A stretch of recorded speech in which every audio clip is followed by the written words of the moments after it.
เจริญพรท่านสาธุชนทั้งหลายวันนี้อาตมาภาพยังคงปฏิบัติศาสนกิจเป็นการชั่วคราวอยู่ที่วัดวชิระธรรมาภิระตารามเมืองซังกาเลนซูริกประเทศสวิตเซอร์แลนด์วันนี้เป็นวันเสาร์ที่29มีนาคมพุทธศักราช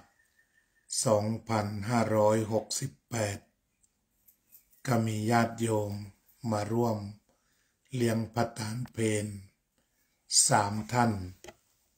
แต่วันนี้ก็เป็นวันฉลองวันเกิดของคุณจินดารัตน์เอารายงานตัวหน่อยชื่อแล้วก็อยู่เมืองไหนมาจากไหนจินดารัตน์ไวเคอร์ค่ะอยู่ซูริกค่ะมาจากกรุงเทพค่ะเจริญพรก็เป็นนั้นว่าจะถึงวันเกิดเดือนเมษายนจากนั้นก็จะมีการเรียกว่าธรรมสมโภชคำว่าธรรมสมโภชก็มีคำ2 คำที่1เรียกว่าธรรมะคำที่2เรียกว่าสมโภชการที่จะเป็นธรรมสมโภชก็คือจะต้องร่วมกันตามปกติเวลาถึงวันเกิดชาวพุทธทั้งหลายก็มักจะทำอะไรที่เป็นบุญกุศลสวัสดีครับท่านอาจารย์ทิติวรทินโนจากวัดปราสาทนิกรอำเภอหลังสวนจังหวัดชุมพรอาจารย์มาเป็นที่1เลยนะครับวันนี้ก็คุณโยมจินดารัตน์ ก็ได้ปรารภแบบชาวพุทธว่าในวาระที่จะมีวันเกิดในวันที่1เดือนเมษายนที่จะถึงนี้ฉะนั้นก่อนจะถึงวันที่1ก็จะทำกิจกรรมใดๆที่เรียกว่าเป็นกุศลเพื่อที่จะเป็นมงคลกับชีวิตเท่าที่จะทำได้การที่ชาวพุทธได้ปฏิบัติตนเป็นบุญเป็นกุศลเมื่อคล้ายวันเกิดเช่นนี้ก็เพราะว่าการที่เราจะเกิดมาเป็นมนุษย์ได้จะต้องมีองค์ประกอบอย่างน้อย15 ข้อการเกิดมาเป็นมนุษย์ได้ทุกคนเบื้องต้นถ้าเป็นวิถีพุทธเชื่อแบบชาวพุทธเราก็เรียกว่าทุกคนที่เกิดมาเป็นคนที่เกิดมาเพราะมีธรรมะเป็นเหตุให้เกิดทุกคนมีบุญเหมือนกันหมดในการเกิดเหยียบมาเป็นมนุษย์เหยียบดินโลกนี้ก็คือเพราะว่ามีบุญพอจึงได้มาเกิดในบุญทั้งหมด15 ข้อที่เราได้รวบรวมมาว่าเป็นเหตุแห่งความเป็นมนุษย์ขอทักทายก่อนสสิรัมพาสุพลมาจากไหน รายงานตัวด้วยแล้วกันโยมตุกรัชดาพรเจริญพรที่ธรรมะ10 ประการที่กล่าวแล้วก็บวก5เรียกว่ากุศลกรรมบท10กุศลกรรมบท10นั่นก็คือวิถีที่จะนำผู้คนไปเป็นมนุษย์เคยเป็นมนุษย์แล้วถ้าทราบก็จะคงความเป็นมนุษย์ต่อไปด้วยการตั้งมั่นในกุศลกรรมบททั้ง10 ประการนี้กุศลกรรมบท10 ประการก็แบ่งออกเป็นชุดที่1เรียกว่ากายสุจริตประกอบไปด้วย1ไม่ฆ่าสัตว์2ไม่ลักทรัพย์3ไม่ประพฤติผิดในกามชุดที่1เมื่อได้ปฏิบัติครบถ้วน ก็เรียกว่ามีความดีทางกายต่อมาชุดที่สองเรียกว่าวจีสุจริตก็คือการปฏิบัติดีทางวาจาไม่พูดเท็จไม่พูดคำหยาบไม่พูดส่อเสียดไม่พูดเพ้อเจ้อชุดนี้มีความละเอียดง่ายต่อการจับมาเป็นหลักปฏิบัติว่ากุศลกรรมบทนั้นเราเต็มหรือเปล่าก็คือเช็คดูว่าพูดเท็จพูดคำหยาบพูดส่อเสียดพูดเพ้อเจ้อถ้าไม่ได้พูดคำเหล่านี้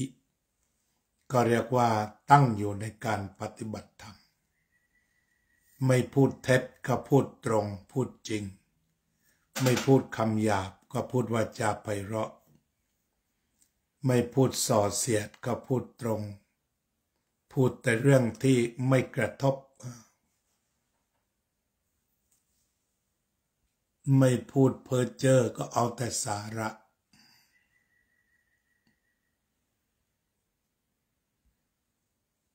วันนี้คนเข้ามาหลายคนตั้งแต่เบื้องต้นโยมอุบลวรรณามาแล้วโยมอุบลวรรณาเกตวรรณาวิจิตรรู้จักไหม ไออาอีทักทายหน่อยสวัสดีจ้าก็มาฟังธรรมกะหลวงพระอาจารย์ มีโอกาสก็ขึ้นมาฟังทุกวันเป็นประโยชน์ท่านมาให้แล้วก็ฟังไปด้วย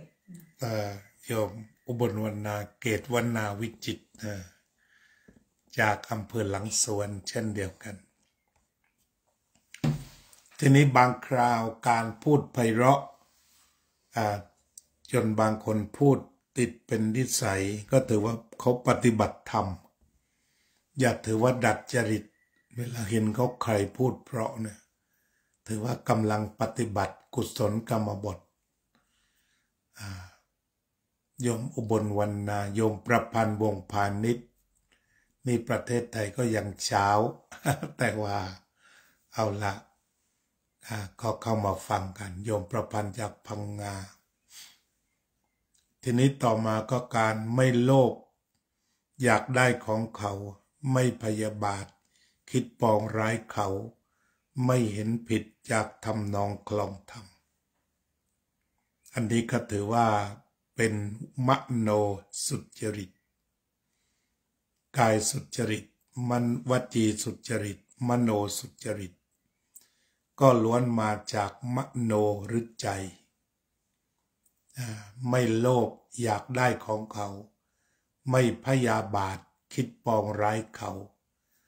ไม่เห็นผิดจากทำนองคลองธรรมหรือเรียกว่าสัมมาทิฏฐิตัวนี้ก็เป็นกุศลกรรมบทอีก3ตัวในฝ่ายมโนกรรม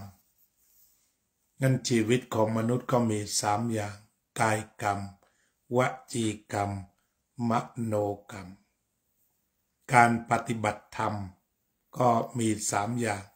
กายกรรมวจีกรรมมโนกรรมแต่ว่ากายกรรมวจีกรรมมโนกรรมที่ทำด้วยเจตนาทุกกรรมก็ล้วนมีติดอยู่กับชีวิตที่จะเป็นประโยชน์ผลิตผลของกรรมไปเรื่อยๆทั้งปัจจุบันและก็อนาคตทีนี้ถ้าถามว่าปฏิบัติธรรมที่ไหนก็ได้3ทางนี้ทางกายวาจาและใจงั้นพระพุทธองค์ทรงชี้ว่ากุศลกรรมบท10ก็คือวิถีที่จะมาเป็นมนุษย์ผู้ที่ประกอบไปด้วยกุศลกรรมบท10นี้ทีนี้ต่อไปอีก5ข้อก็คือศีล5ก็ถือว่าบวกเข้ามากับกุศลกรรมบท10แต่กุศลกรรมบท10ละเอียดในแง่ของการวจีสุจริตเพราะว่าเรื่องของการพูดเท็จศีล5ไม่ได้ลงรายละเอียดแต่ว่าก็ควบไปได้ควบเข้าไปถึงบรรดาวจีสุจริตได้ด้วย ทีนี้กล่าวถึงศีลต่อไปศีลถ้าว่าโดยตัวจริยธรรมเราก็แปลแค่ว่าการรักษากายวาจาให้เรียบร้อยนี่เรียกว่าเป็นศีลธรรมหรือเป็นจริยธรรมก็แปลว่าการรักษากายวาจาให้เรียบร้อยแต่ถ้าไปถึงตัวปรมัตถธรรมก็แปลว่าปกติไว้กลางๆก่อนในนี้จะพูดถึงศีลห้าที่แปลว่าเป็นฝั่งศีลธรรมก็คือถ้าเป็นศีลธรรมของชาวพุทธหมายถึงตัวนี้คือศีลห้าธรรมห้าแต่ถ้าไปพูดคำว่าศีลธรรมในยุโรปเมื่อ100-200 ปีทำให้คนนี้กลัวสมัยต่อมาไปอังกฤษเมื่อ20 กว่าปีที่แล้วไปพูดคำว่า morality ว่าควรจะ preserve ควรจะปฏิบัติชาวอังกฤษดูหน้าดูซ้ายดูขวาลึกลักพอพูดเสร็จเราก็มาถามหลวงพ่อสุเมโธว่าทำไมเราใช้คำว่าศีลธรรมเนี่ยชาวคริสต์รู้สึกสะดุ้งทั้งนี้ก็เพราะว่าศีลธรรมของชาวคริสต์มันอยู่ที่พระจะบอกที่ในอดีตการถ้าพูดถึงศีลธรรมนี้คือข้อห้ามถ้าคุณทำผิดก็ถึงกับถูกลงโทษหรือว่าจะต้องถูกสาปส่งไปนรกไปเลยฉะนั้นคำว่าศีลธรรมจึงทำให้บาดใจสำหรับผู้ที่เป็นชาวคริสต์ในสมัยยุคกลางยุคโน้นซึ่งหมายถึงว่าไม่ได้หมายความว่าศีลธรรมของเราที่ต่างคนต่างปฏิบัติยกตัวอย่างเช่นในยุคของแม่มดประมาณสักปี 1,500 กว่าซึ่งศาสนาคริสต์กำลังรุ่งเรืองที่สุดศาสนาจักรอาณาจักรรวมเป็นหนึ่งเดียวคือหมายความว่าให้อาณาจักรใช้อำนาจของอาณาจักรบังคับให้คนนับถือศาสนาด้วยแต่นี้พอเป็นนับถือศาสนาคือเขาไม่ได้เอาเนื้อที่ดีเช่นรักเพื่อนบ้านเหมือนรักตนอย่างนี้อย่างเดียวแต่อาศัยทั้งพระแล้วก็ผู้นำศาสนาอาณาจักรเนี่ยร่วมมือกันใช้อำนาจว่าคุณต้องเป็นคริสต์คุณต้องนับถือศาสนาคริสต์ห้ามปฏิบัติอย่างอื่นที่มันก็มีคนต้องการเสรีภาพแต่อย่าทำเขาเป็นคริสต์เหมือนกันแหละแต่ว่าไม่ได้ขึ้นกับคุณ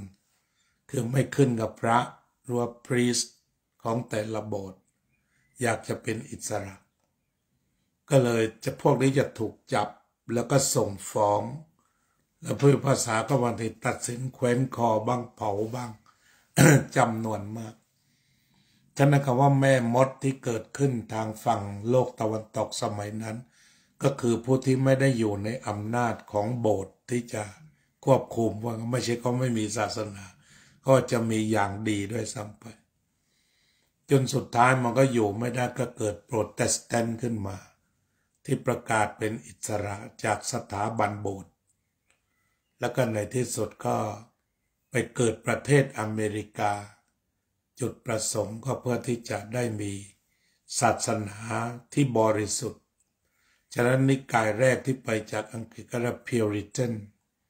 คือบอกบริสุทธิ์คือคุยระหว่างคนกับคัมภีร์นะระหว่างเราทุกคนสามารถศึกษาศาสนาได้เข้าถึงพระเจ้าคุยกับพระเจ้าได้ถ้าพระเจ้าอยู่ทุกคนทุกแห่งอันนี้ก็พูดถึงว่า morality ที่ต่างกันส่วน morality ของหรือว่าเช่นว่าการสั่งคนไปคุกอย่างนี้เมื่อคุณไม่นับถือคัมภีร์ถือว่าไปทำเพื่อ morality เป็นตัวสั่งคุณ เพราะนั้นพอพูดถึง morality เนี่ยเขาคิดแล้วพุทธมันจะเป็นเลยเนี่ย morality มันคนละอย่างนะอะไรเนี่ยที่ถ้าเป็นของเราทีนี้อย่างที่หลวงพ่อพุทธทาสได้สอนพวกเราเอาไว้ว่าหนึ่ง ศีลธรรม ศีลธรรมก็คือการรักษากายวาจาให้เรียบร้อย ต้องเข้าถึงหัวใจศาสนาของตนสองจึงมาทำความเข้าใจระหว่างศาสนาแล้วก็สามนำตนออกมาจากอำนาจวัตถุนิยมฉะนั้นข้อหนึ่งที่เราจะต้องไม่ทิ้งในการที่จะอยู่กับศาสนาโลกต้องเข้าใจศาสนาพุทธให้ดีทุกแง่มุมทุกคำที่เอามาพูดสามารถที่จะแบ่งปันกันได้ตีความกันได้กับศาสนาอื่นที่อาตมาทำมาเป็นปีก็กับใน Pitch of Family ก็คือมีคนเข้าไปคุยกันทุกวันเป็นคนต่างศาสนาแต่มาหาจุดร่วมเช่นความรักหรือว่าสันติภาพเจริญพรมีสองท่านชื่อปักชิเป็นคนที่นี่หรือเปล่า PAKCSI เอาว่าปักชิอ่านอย่างนี้ก่อนโยมรุ่งนภาโรจนะบุรานนท์เจริญพรที่ตกลงว่าถ้าเราชาวพุทธจะดูคำว่าศีลธรรมเราก็ต้องดูสองคำคือศีละกับธรรมะเลยก็คือส่วนหนึ่งศีลห้าแล้วก็ธรรมห้าอันนี้ศีลห้าก็คืองดเว้นจากการฆ่างดเว้นจากการลักงดเว้นจากการประพฤติผิดในกามงดเว้นจากการพูดเท็จงดเว้นจากการดื่มสุราเมรัย5ประการทีนี้เจตนาตัวนี้เรียกว่าการงดเว้นเนี่ยตัวศีลขึ้นอยู่กับเจตนาเครื่องงดเว้นถ้าโยมสมาทานศีลห้าทั้งข้อเนี่ยตัวที่ต้องขีดเส้นใต้คือคำว่าเวรมณีปานาติปาตาเวรมณีมีเจตนาที่จะงดเว้นจากการฆ่าสัตว์ตัดชีวิตจากการทำชีวิตให้ตกไปปานาติปานะติปาตะปานะก็คือหัวใจปาตะก็คือแปลว่าตกบาลีลึกมากข้าพเจ้ามีเจตนาที่จะงดเว้นจากการกระชากใจให้ตกไปก็คือตายนะไพเราะภาษาบาลีเนี่ยแปลว่าฆ่านะแต่ที่บ้านเราเรียกว่าฆ่าแต่ถ้าพูดเป็นบาลีมันก็ว่ามีเจตนาที่จะไม่กระชากใจของใครให้ตกไปฉะนั้นทำให้ใครอกหักนี่เข้าข่ายไหมทำให้ใจตกไป หรือว่าทำให้คนดีๆอยากฆ่าคนอื่นอย่างนี้ก็ถือว่าทำให้เสียมนุษย์ผิดศีลได้เหมือนกันฉะนั้นเจตนาที่จะไม่ทำให้ใครนะใจตกไปแปลว่าการฆ่าต้องมีเจตนา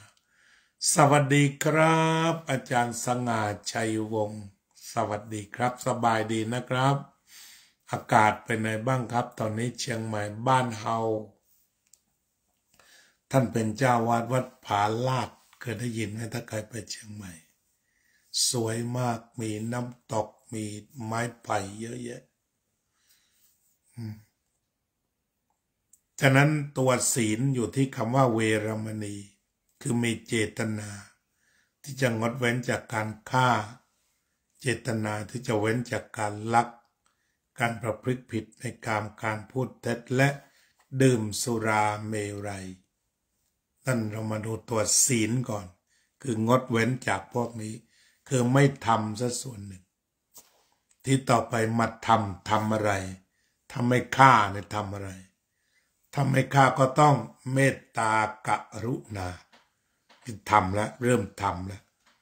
ธรรมะคือความเมตตากรุณาก็มีความรักที่ไม่มีเงื่อนไขคำว่าเมตตาในพุทธศาสนาคือมีความรู้สึกว่าเป็นเพื่อนที่สุดหรือว่าความรักที่ไม่มีเงื่อนไขธรรมดาความรักเนี่ยของทั่วไปเนี่ยคือมีเงื่อนไขทั้งหมดแต่ถ้าไปสู่เมตตานี่จะไม่มีทดสอบดูเช่นว่าความรักกับใครจะมีเงื่อนไขไหมก็ลองดู จะโล่งหรือจะจึกจะมีเงื่อนไขหรือไม่มีอย่างนี้ โยมกสิณหงสพฤกษ์เจริญพรคำว่ามีเงื่อนไขก็อาตมาก็ไม่เคยรักใครแบบมีเงื่อนไข ก็เลยยกตัวอย่างไม่ได้เอาแบบกิเลสกันแล้วกันใช่ไหมมีเงื่อนไขว่าต้องผมยาวจึงจะรักใช่ไหมฮะจมูกโด่งยกตัวอย่างนี่ใช่ไหมแล้วแต่ท่านนะรักมีเงื่อนไขหรือท่านในเพลงลูกทุ่งก็ถ้ากระเป๋าตุงแฟนก็อยู่กระเป๋าแบนแฟนทิ้งอย่างนี้นี่ว่ามีเงื่อนไขเคยได้ยินไหมเพลงกระเป๋าแบนแฟนทิ้งเนี่ยอันนี้แสดงว่าไม่ได้มีเมตตา ถ้ากระเป๋าอวบดีก็ยังรักอยู่แต่ถ้าแบนเมื่อไหร่ก็บายบายอันนี้ยกตัวอย่างง่ายๆหรือว่าถ้าผมยังดกดีได้ถ้าหัวล้านเมื่อไหร่ก็ไม่รักก็แล้วแต่ผมขนเล็บฟันหนังสุดแล้วแต่ดั้งจมูกตาคิ้ว ที่ถ้ารักมีเงื่อนไขหมดเงื่อนไขนั้นก็ไม่รักที่ถ้าเราจะมาประมาณการดูพอจะมีใครบ้างถ้าไม่ใช่พระพุทธเจ้าและพระอรหันต์ก็มีพ่อแม่พอจะเข้าในกลุ่มนะแต่ว่ากับลูกนะไม่ใช่คนอื่นไม่ใช่คนทั่วไปสำหรับกับลูกเงื่อนไขจะมีน้อยแต่ถ้าเจอพ่อแม่ที่มีเงื่อนไขเราก็ลำบากแทบจะไม่ได้เกิดเช่นปัจจุบันนี้เขาเอ็กซเรย์ดูก่อนใช่ไหมว่าลูกหญิงหรือชายสมมติแม่เกิดบ้าขึ้นมาจริงๆบอกจะเอาลูกชายตอนนั้นหญิงไม่เอาเนี่ยมีปัญหาเลยเพราะว่ามีเงื่อนไขพอเกิดมาแล้วพับสมมติว่าอยากได้ลูกชายสถานเดียวเนี่ยเกิดได้ลูกสาวเนี่ยหนักเพราะว่าไปสร้างเงื่อนไขซะแล้วแต่ในขณะเดียวกันตัวธรรมะที่มีเมตตายังไงก็ได้ลูกของแม่ผู้หญิงก็ได้ผู้ชายก็ได้พิการแม่ก็เลี้ยงอย่างที่หลายๆคนก็ไม่ยอมได้ทิ้งลูกเลยพิการแล้วก็เลี้ยงดีอายุยืนด้วยจะต้องอุ้มอยู่อย่างนั้นจนตัวเองตายจากก็มีอันนี้คือไม่มีเงื่อนไขรักที่ไม่มีเงื่อนไขก็ดูได้จากรักของพ่อของแม่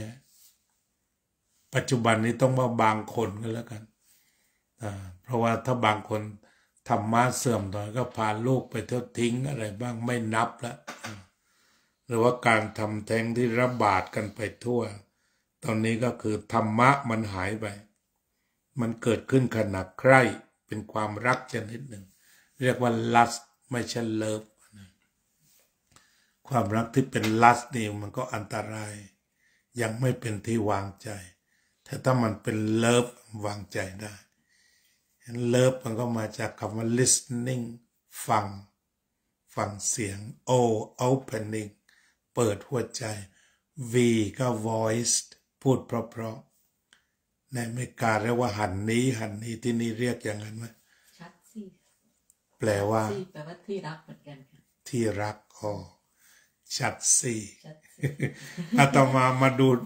ดูที่นี่ลำบากเพราะว่าเขาไม่ใช้อังกฤษเลย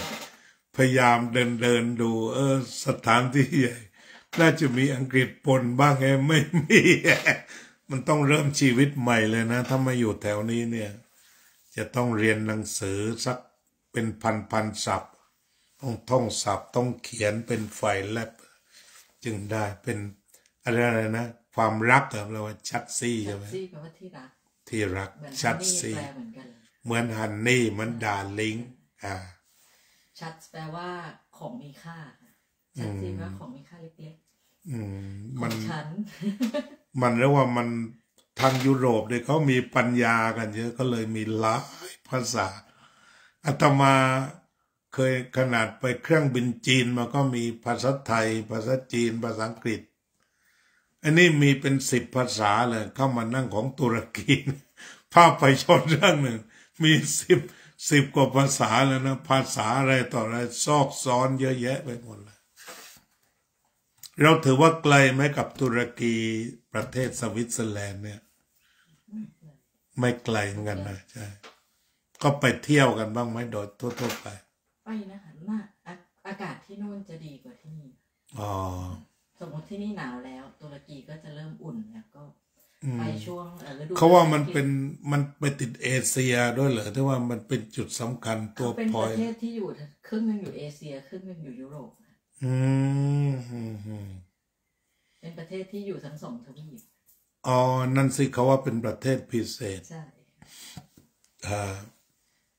ก็ศึกษาเมตตา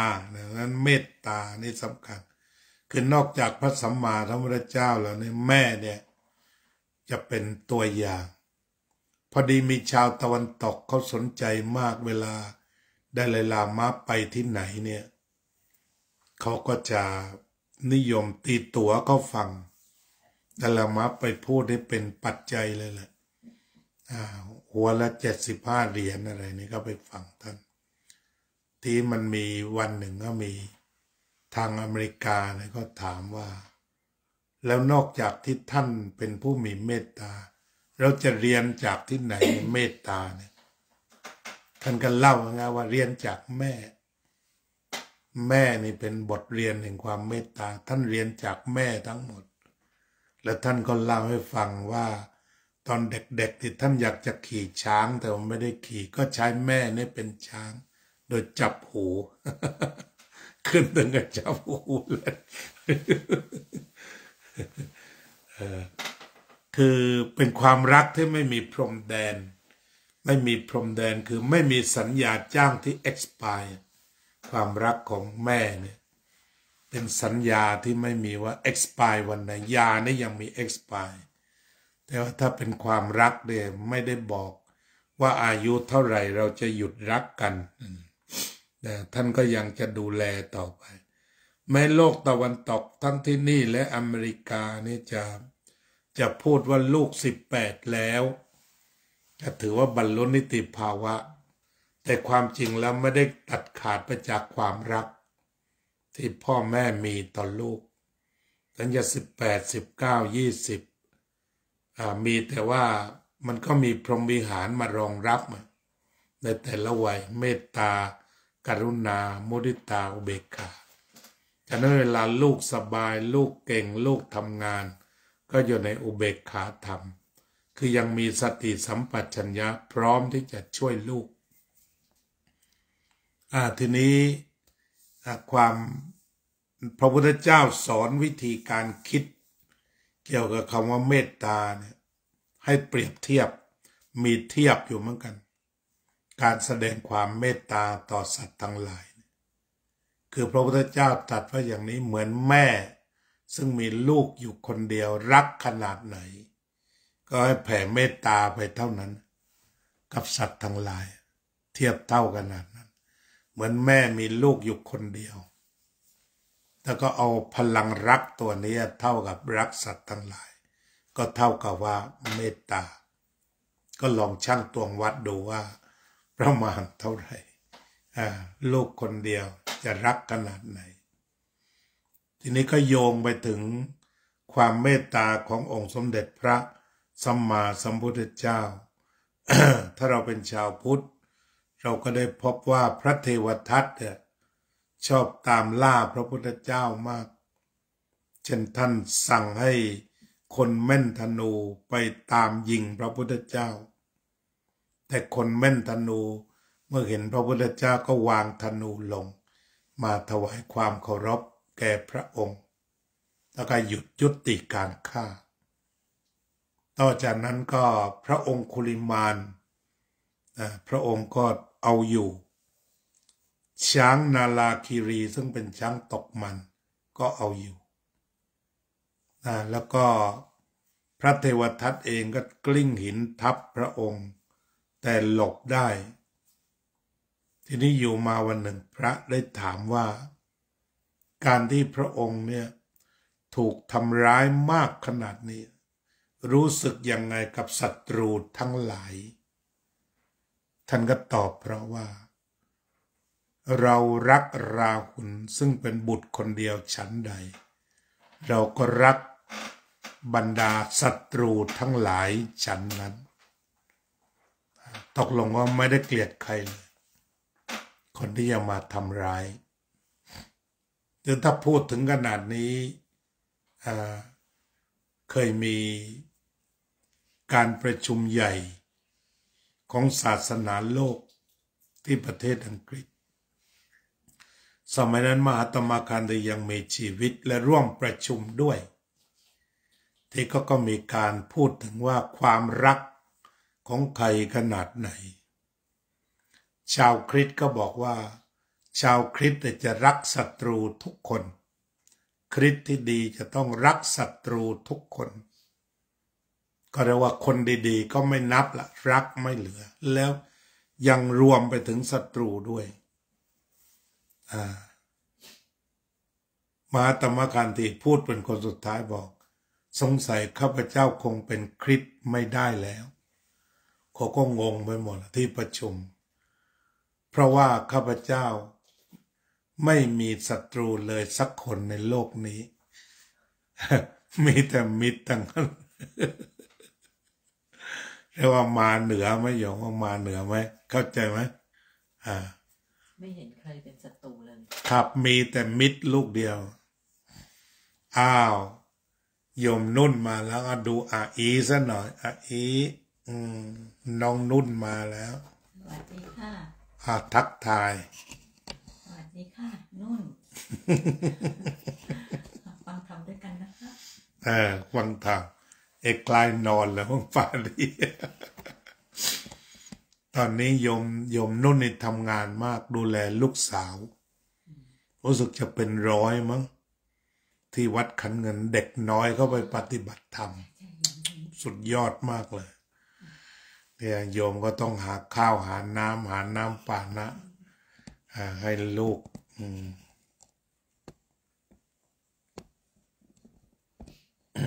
นี่ก็พูดถึงความรัก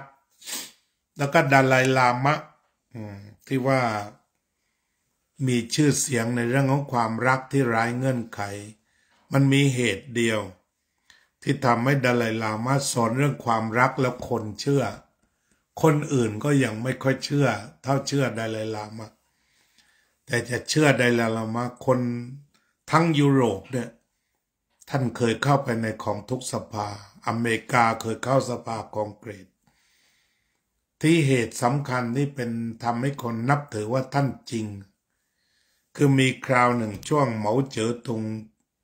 ยึดประเทศจีนได้ตอนนั้นแล้วก็กะจะยึดทิเบตแล้วจะถล่มอย่างหนักภายในไม่กี่วันให้ทิเบตยอมรู้สึกว่าถล่มได้เพียงวันเดียวทหารทั้งหลายก็มาหาท่านดาไลลามะ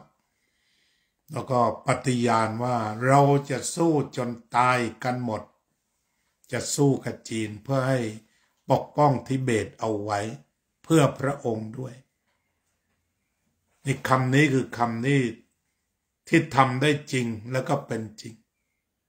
ท่านบอกว่าเราไม่ได้มาเพื่อที่จะให้ท่านนี่มาปกป้องเราแต่เราเกิดมาเพื่อรักษามนุษย์ทุกคนไม่ให้ตาย save living of all beings คือเกิดมาเพื่อเซฟเพื่อรักษาไม่ได้เกิดมาเพื่อใช้สอยมนุษย์เนี่ยคำที่อาจารย์ก็ยังติดใจเลยคือเกิดมาเพื่อที่จะดูแลมนุษย์เพราะฉะนั้นมนุษย์ใดก็ไม่ต้องตายเพื่อท่านฉะนั้นท่านก็จะออกจากเมืองเสียเองสละราชบัลลังก์ทองจริงของทิเบตทองทั้งหลังเลยทองจริงเลยครับสละทองคำทั้งหมดสละบัลลังก์ทั้งหมดเพื่อรักษาชีวิตของชาวทิเบตชีวิตสำคัญเอกราชไม่เป็นไรบัลลังก์ไม่เป็นไรขอให้มนุษย์ได้มีชีวิตฉะนั้นพอท่านประกาศคือท่านหนีก่อนสัก2-3 วันนะ จีนก็ยังถล่มอยู่หลังจากท่านพ้นชายแดนก็ให้ข่าวว่ายอมแพ้ก็บอกให้ทางพระราชวังโปตลานั้นยอมแพ้จีนโดยด่วนเพื่อที่จะหยุดยิงคือยอมแพ้ยอมเสียสละยอมทั้งหมดนี่หัวใจพระโพธิสัตว์ที่ทำได้เมตตาแท้แล้วก็ติดต่อกันทุกวันนี้ท่านอยู่ที่ดารัมสลาประเทศอินเดียก็ยังมีคนถามท่านอยู่ว่าท่านกลัวอะไรที่สุดท่านกลัวอะไรที่สุดในชีวิตนี้ท่านก็ตอบว่ากลัวจะโกรธจีน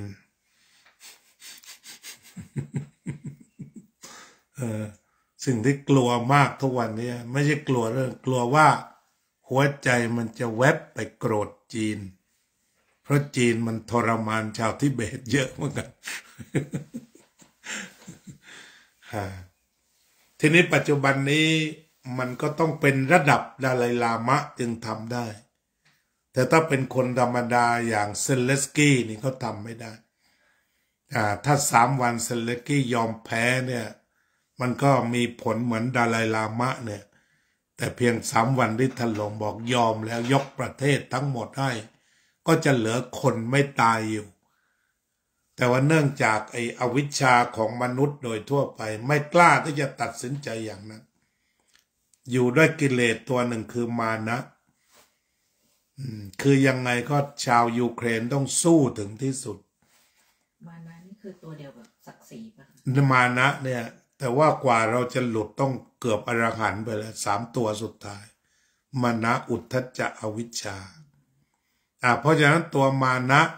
มันจะมีอยู่ของผู้นำโดยทั่วไปอย่างหนักและถ้ามานะมันออกเยอะมันอันตรายออกเยอะเท่าไหร่อันตรายเท่านั้นอย่างปูตินเนี่ยเขาก็มายุคของเมืองมันเล็กแล้วไงสมัยก่อนเป็นมหาอาณาจักรที่ยิ่งใหญ่ไปทั่วเพราะนั้นมานะว่ากูเหนือกว่าก็ยังคงค้างใจฉะนั้นอาณาจักรไหนที่จะรวบไปได้เขาก็อยากรวบอันนี้ก็พิษภัยของมานะที่เซเลสกี้เองก็เมื่อเป็นผู้นำจับ3 วันประกาศยอมแพ้เนี่ยแม้จะเซฟทุกอย่างแต่ว่าด้วยความรู้สึกว่าเสียศักดิ์ศรีใช่ก็เลยไปถูลู่ถูกังกันไปอย่างเงี้ย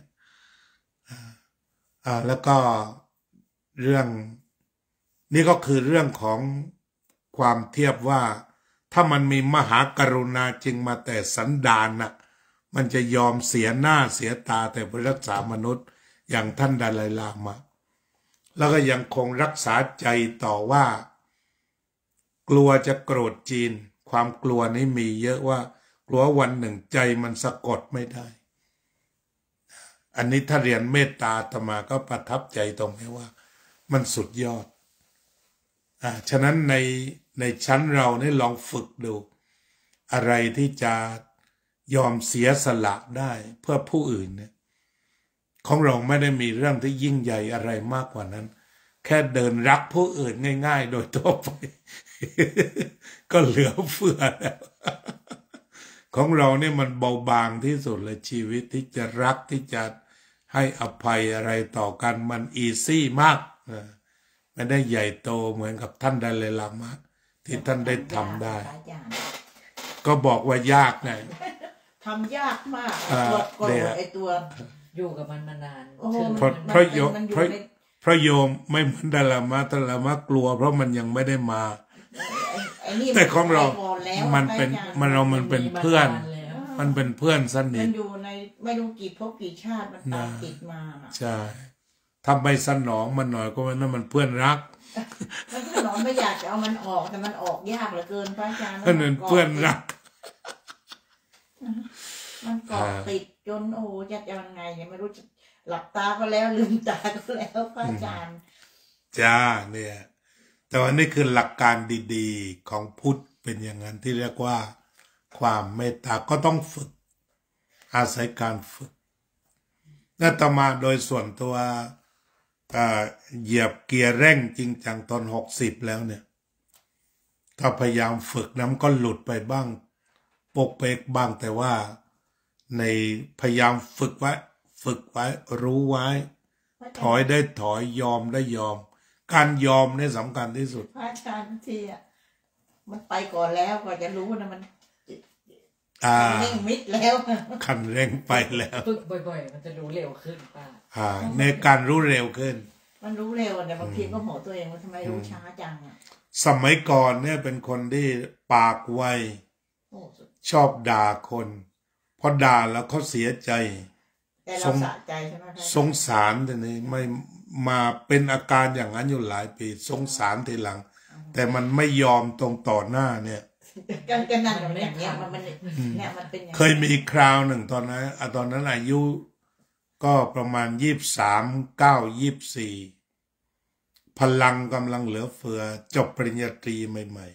ๆเวลาอบรมครูเนี่ยฉันพูดคนเดียวทั้งวันกลางคืนด้วยพลังไม่ลด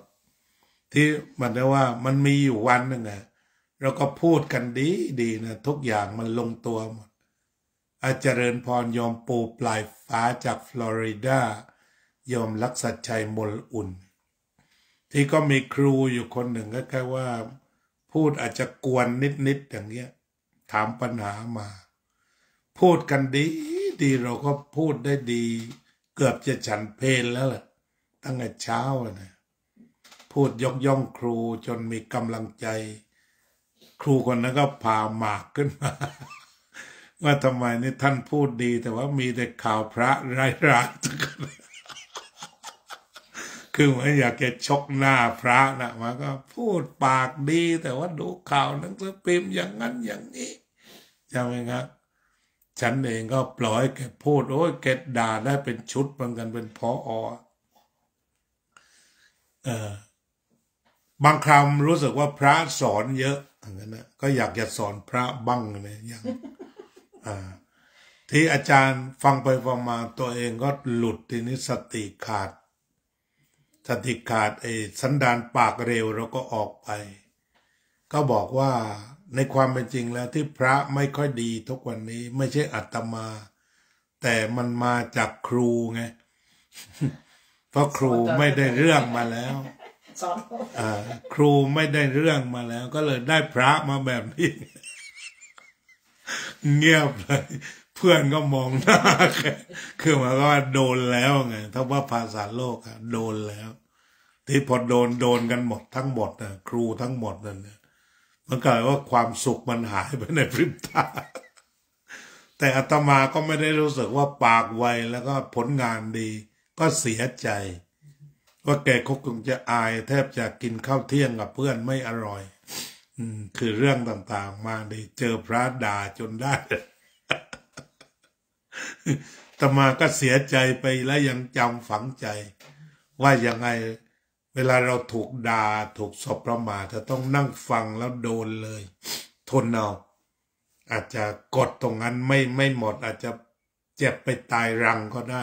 แต่ควรตายควรยอมบางทีมันก็หมายมันอยากส่งคืนพระอาจารย์สักหน่อยก็ใช่บอกก็เคยส่งคืนนี่เล่าให้ฟังเรื่องการส่งคืนแต่ว่าด้วยความรู้สึกว่าเราก็ศึกษาปฏิบัติมาบ้างก็เกิดความรู้สึกเสียใจถ้าได้ไปเผลอว่าใครมันก็เสียใจโยมเคยว่าแล้วก็ไปขอโทษเขาทีหลังนะไปพูดขอโทษพี่ขอโทษแต่ว่าอันนั้นยิ่งดีถอนสลักออกแต่ไปเป็นขอโทษก็เคยขอโทษเหมือนกันแต่ว่าเป็นการถอดลิ่มใจแต่มันก็เราไม่น่าพูดก่อนแต่เราก็หลุดไปแล้วก็หลุดก็เข้าใจนี่คือสภาพเพราะว่าเรามีอินสติ้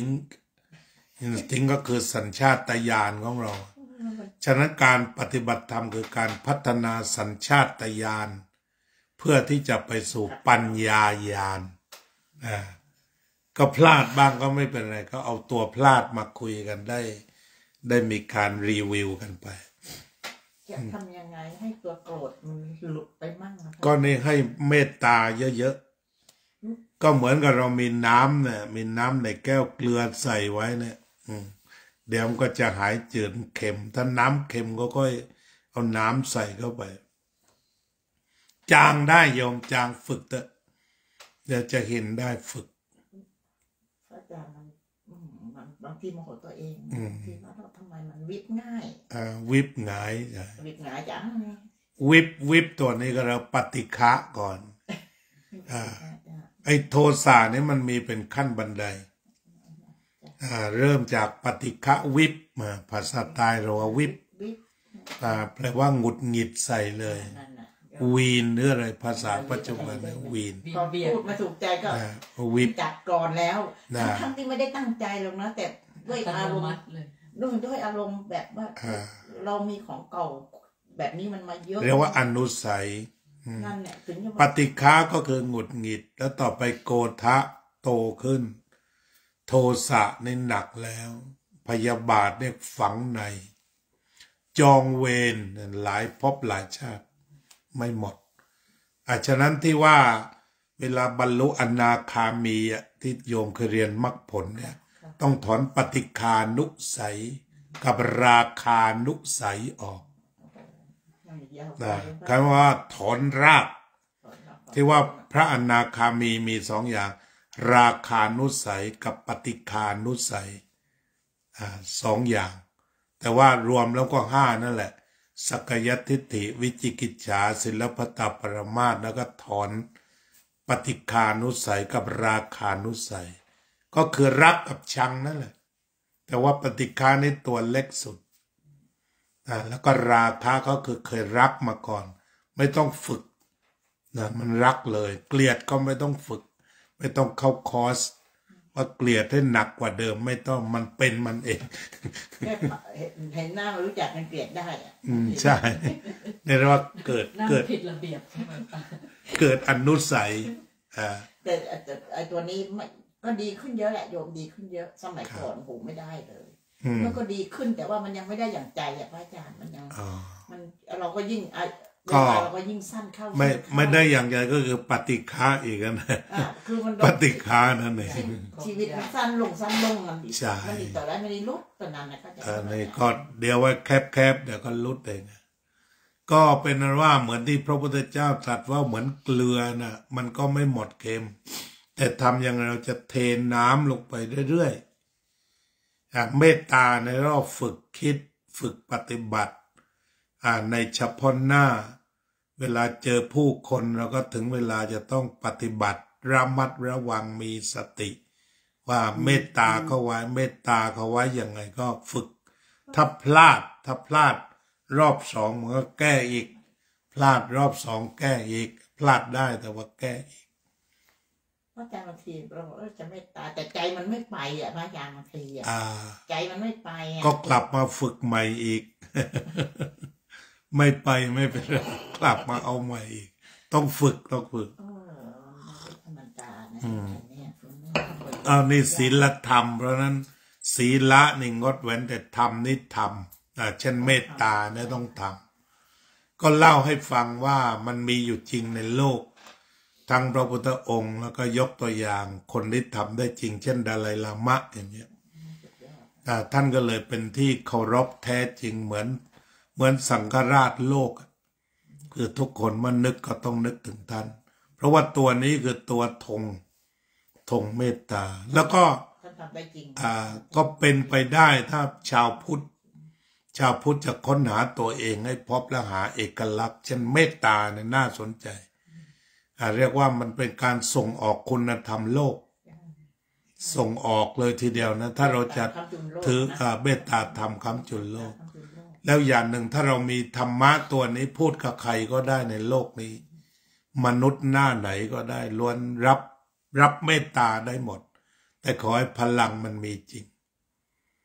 ให้มีพลังจริงพอสมควรอันนี้ก็คือไม่ฆ่าสัตว์ก็ต้องมีเมตตาสองไม่ลักทรัพย์ก็จะต้องเป็นสัมมาอาชีวะประกอบอาชีพของตนให้ดีที่สุดก็มันเหมือนกับว่าทั่วโลกทุกประเทศที่คิดคล้ายกันได้ทำงานแล้วก็ได้เสียภาษีอันนี้คือคำว่าสัมมาอาชีวะที่พระพุทธเจ้าตรัสไว้เป็นธรรมะเพราะนั้นหลักคำสอนการมีความขยัน อุทานะมีความขยันอารักขารักษาทรัพย์อุอากะกัลยาณมิตราคบมิตรดีสมาชีวิตามีชีวีพอเหมาะสิ่งเหล่านี้เราก็เรียกว่าเป็นธรรมะทีนี้บางทีเราไปมีความเข้าใจเช่นธรรมะคารวะอย่างโยมเก็บทรัพย์เนี่ยคือปฏิบัติธรรมนะอย่าไปเข้าใจผิดว่าขี้เหนียวไม่ใช่เพราะมันต้องแบ่งมันต้องมีหนึ่งอุทานะขยันเพราะนั้นการที่โยมขยันทำงาน2 จ็อบอย่างนี้นี่คือโยมปฏิบัติถูกต้องตามธรรมะบางคนไปดูว่างกไม่ใช่งกแต่เราปฏิบัติธรรมปฏิบัติธรรมจริงจังอุทานะ2อารักขาการแบ่งทรัพย์หลวงพ่อปัญญานันทะสอนทุกงานเวลาเราไปเทศท่านไปเทศจนพระอาจารย์จำได้แล้วก็อยากแบ่งปันมีทรัพย์แล้วแบ่งเป็น4 ส่วนแล้วแต่จะใส่จำนวน1ใช้ประจำวันให้พอ2ลงทุน3เก็บเพื่ออนาคต4ทำบุญคำว่าทำบุญนี้บวกภาษีด้วยนะถือว่าทำบุญเพราะว่าเงินภาษีจริงๆแล้วเขาบังคับทำบุญเพราะพาไปสร้างถนนรถก็วิ่งสะดวกพาไปโรงเรียนเด็กได้เรียนหนังสือดูแลคนแก่ที่จริงส่วนนี้อยู่ในส่วนบุญนะเสียภาษีเนี่ยเพราะนั้นทุกครั้งที่เสียภาษีเราก็ยกมืออธิษฐานจิตขอให้เงินเหล่านี้เป็นไปเพื่อประโยชน์และความสุขของสัตว์ทั้งหลายในผืนแผ่นดินนี้คือกว่าดีกว่าเสียภาษีไปบ่นไปมันหน้าที่ไม่โยมไม่เรื่องนี้เพราะนั้นอธิษฐานทุกครั้งแหละมาอยู่ในประเทศนี้มีความสุขดีเราต้องตอบแทนคุณแผ่นดินแล้วก็เสียไปทุกบาททุกสตางค์เป็นหน้าที่เป็นธรรมะเหมือนกันแล้วก็การเก็บทรัพย์ไว้ส่วนหนึ่งจะเท่าไหร่ก็ตามก็ลองทำดูเมื่อสัก10 ปีที่แล้วอาตมาไปอยู่อลาสก้าก็ส่วนหนึ่งของประเทศอเมริกาก็ถ้าเวลาร้อนมันร้อนอยู่เดือนมิถุนากับกรกฎานี่ไม่มืดเลย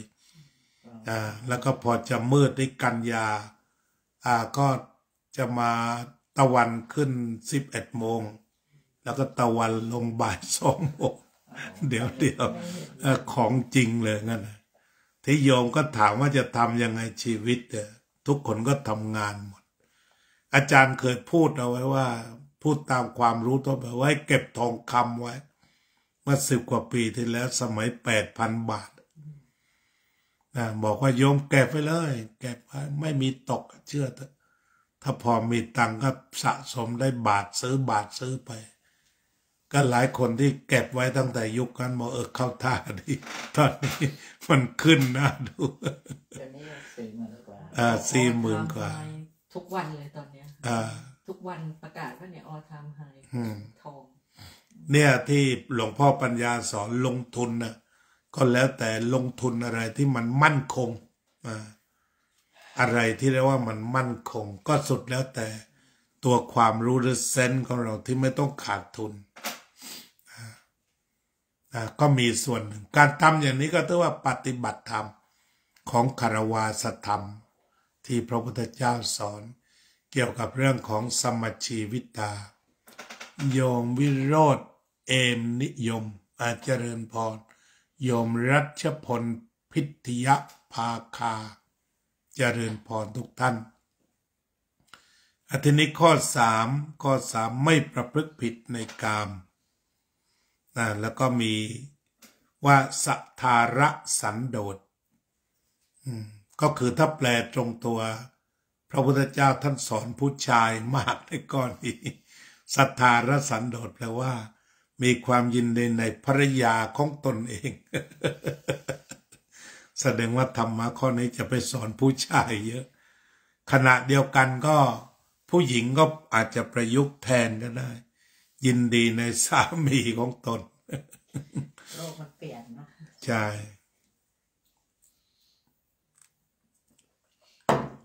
ก็มันก็น่าคิดนะอาตมาก็ไม่ได้เคยมีครอบครัวแต่ว่ามันก็น่าจะเข้าท่านะมันถ้ายินดีคนต่อคนเลยนะโยมว่าดีไหมดีไหมฮะมีความจริงใจต่อกันต่างยินดีที่มีอีกคนอยู่ด้วยอย่างเงี้ยค่ะเนี่ยอยู่กันด้วยความผาสุกไม่ไปยินดีคนนอกครัวไม่ต้องไม่ไปคนที่3ที่4แล้วเอาคนปัจจุบันนี้อันนี้ก็ต้องถามเจ้าของชีวิตของจริงยินดีด้วยสิ่งที่มีอยู่เป็นธรรมะในความยินดีของโยมในสามีของโยมความยินดีบอกนี่แหละสามีเราคนนี้ละมีความพึงใจพอใจเรียกว่ากำลังปฏิบัติธรรมเหมือนกันในเบญจธรรมและในข้อต่อไปคือเว้นจากการพูดเท็จแล้วมาพูดจริงทีนี้คำพูดที่พระพุทธเจ้าสอนนี่คือพูดจริงพูดถูกการพูดถูกเวลาพูดวาจาไพเราะมีโยมอุบลไม่ใช่โยมใช่ไหมอุบลเพื่อนอีกคนนึงใช่เนี่ยที่เขาบอกว่าฟังพระอาจารย์ให้โยมจำคำพูดของพระอาจารย์เอาไว้พระอาจารย์สอนให้ใจเย็นเนี่ยเขาปฏิบัติตามที่พระอาจารย์บอกเลยนะพระอาจารย์นี่เขาบอกว่าอ้าวเขียนนี้อ้าวพระอาจารย์เริ่มเร็วนะคะวันนี้โยมคิดว่าบ่าย2 โมงค่ะนั่นแน่ก็เรียกว่าเริ่มมาตั้งแต่บ่ายโมงให้มาชนบ่าย2ก็บ่าย2ก็อยู่ต่อไปถึงบ่าย3เพราะว่ามีโยมจินดารัตน์มาฉลองวันเกิดวันนี้พรุ่งนี้เขาจะมาพรุ่งนี้ก็ถ่ายทอดโยมตรงนี้แหละนะโยมอุบลจะมากี่โมงพรุ่งนี้ประมาณ9 โมงกว่าน่าจะเดี๋ยวจะถ้าเข้ามาเดี๋ยวโยมจะขึ้นมาคุยธรรมะกับพระอาจารย์จะตามสะดวกนะมาให้สบายโยมหยุดงานเนอะพวกนี้โยมบนหยุดงานโยมมาเกษียณแล้วอยู่อุบลก็เอาไปอย่างนี้แล้วกันมาช้าๆแล้วก็พูดบ่ายโมงไปเช้าโยมไม่ต้องรีบเลยมาถึงสัก10 โมงครึ่งแล้วก็จัดอาหารร้อนๆกันฉันเสร็จทั้งล้างปัดกวาดเช็ดถูบ่ายโมงก็เริ่ม1 ชั่วโมงชาวสวิตก็ฟังตอนบ่ายโมงอเมริกาก็ฟังบ่าย2ไปอเมริกาคือ6 โมงเช้าเขาตื่น6 โมงเช้าก็ได้ธรรมะไปจากซูริกไป2 ชั่วโมงก็แล้วแต่โยมมาเถอะยินดีต้อนรับ24 ชั่วโมงแล้วกันจากนาทีนี้ไป มาที่บ้านโยมก่อนใช่ไหมโยมไปรับที่สถานีรถไฟพระอาจารย์โอ้ยดีได้นั่งรถไฟอาตมาจะได้นั่งสักรอบไหมถ้าไปวัดโน้นนั่งรถไฟได้ไหมไม่ได้นะรถไฟได้แต่ว่ามันต้องต่อหลายต่อโอ้หลายต่อแล้วก็ต้องอยากนั่งรถไฟเลยอยากพาเที่ยวนั่งรถไฟพอไปได้ใช่ไหมจะหาประสบการณ์นั่งรถไฟสักหน่อยพระอาจารย์นั่งรถไฟไปอัพเดนเซลจากเนี่ยนั่งรถไฟอยู่ก็สวยทีนี้ถ้าเป็นสถานศึกษามันมีพิพิธภัณฑ์อะไรบ้างไหมถ้าจะไปเรียนรู้หาโอกาสถ้าจะพาไปเที่ยวเนี่ยพิพิธภัณฑ์ของชาวอัพเดนเซลเป็นพิพิธภัณฑ์ที่น่าสนใจเป็นมีคนดั้งเดิมของที่นี่มีการปักดอกอะไรปักผ้าที่มันเป็นเหมือนการปักผ้าของชาวสวิตนี่นะเหมือนปักสะดึงบ้านเราพระอาจารย์เหมือนสมัยก่อนโบราณที่ก็ขึงสะดึงพระอาจารย์เขายังน่าจะทันเอาก็ถ้าโยมว่างออกไปสักครั้งหนึ่งไม่ต้องมากนักเอาจากซูริกโยมนั่งรถไฟมาให้สบายนะไม่ต้องรีบมันยังบอกพาอาจารย์เที่ยวสักวันมันอยากจะพาอาจารย์เที่ยวสักวันก็ต้องพร้อมกันแล้วก็ขอรถไฟสักนิดหนึ่งเนาะหาทางที่ว่าลงรถไฟแล้วเดินเข้าไปตรงไหนนะอยากจะดูพิพิธภัณฑ์อะไรสักหน่อยถ้าเป็นไปได้เพราะเรามาเยือนเมืองมันเป็นประวัติศาสตร์ลองดูลองวางแผนดูก็เป็นว่ายินดีต้อนรับโยมอุบลนะแน่นอนพบกันพรุ่งนี้ มาให้สบา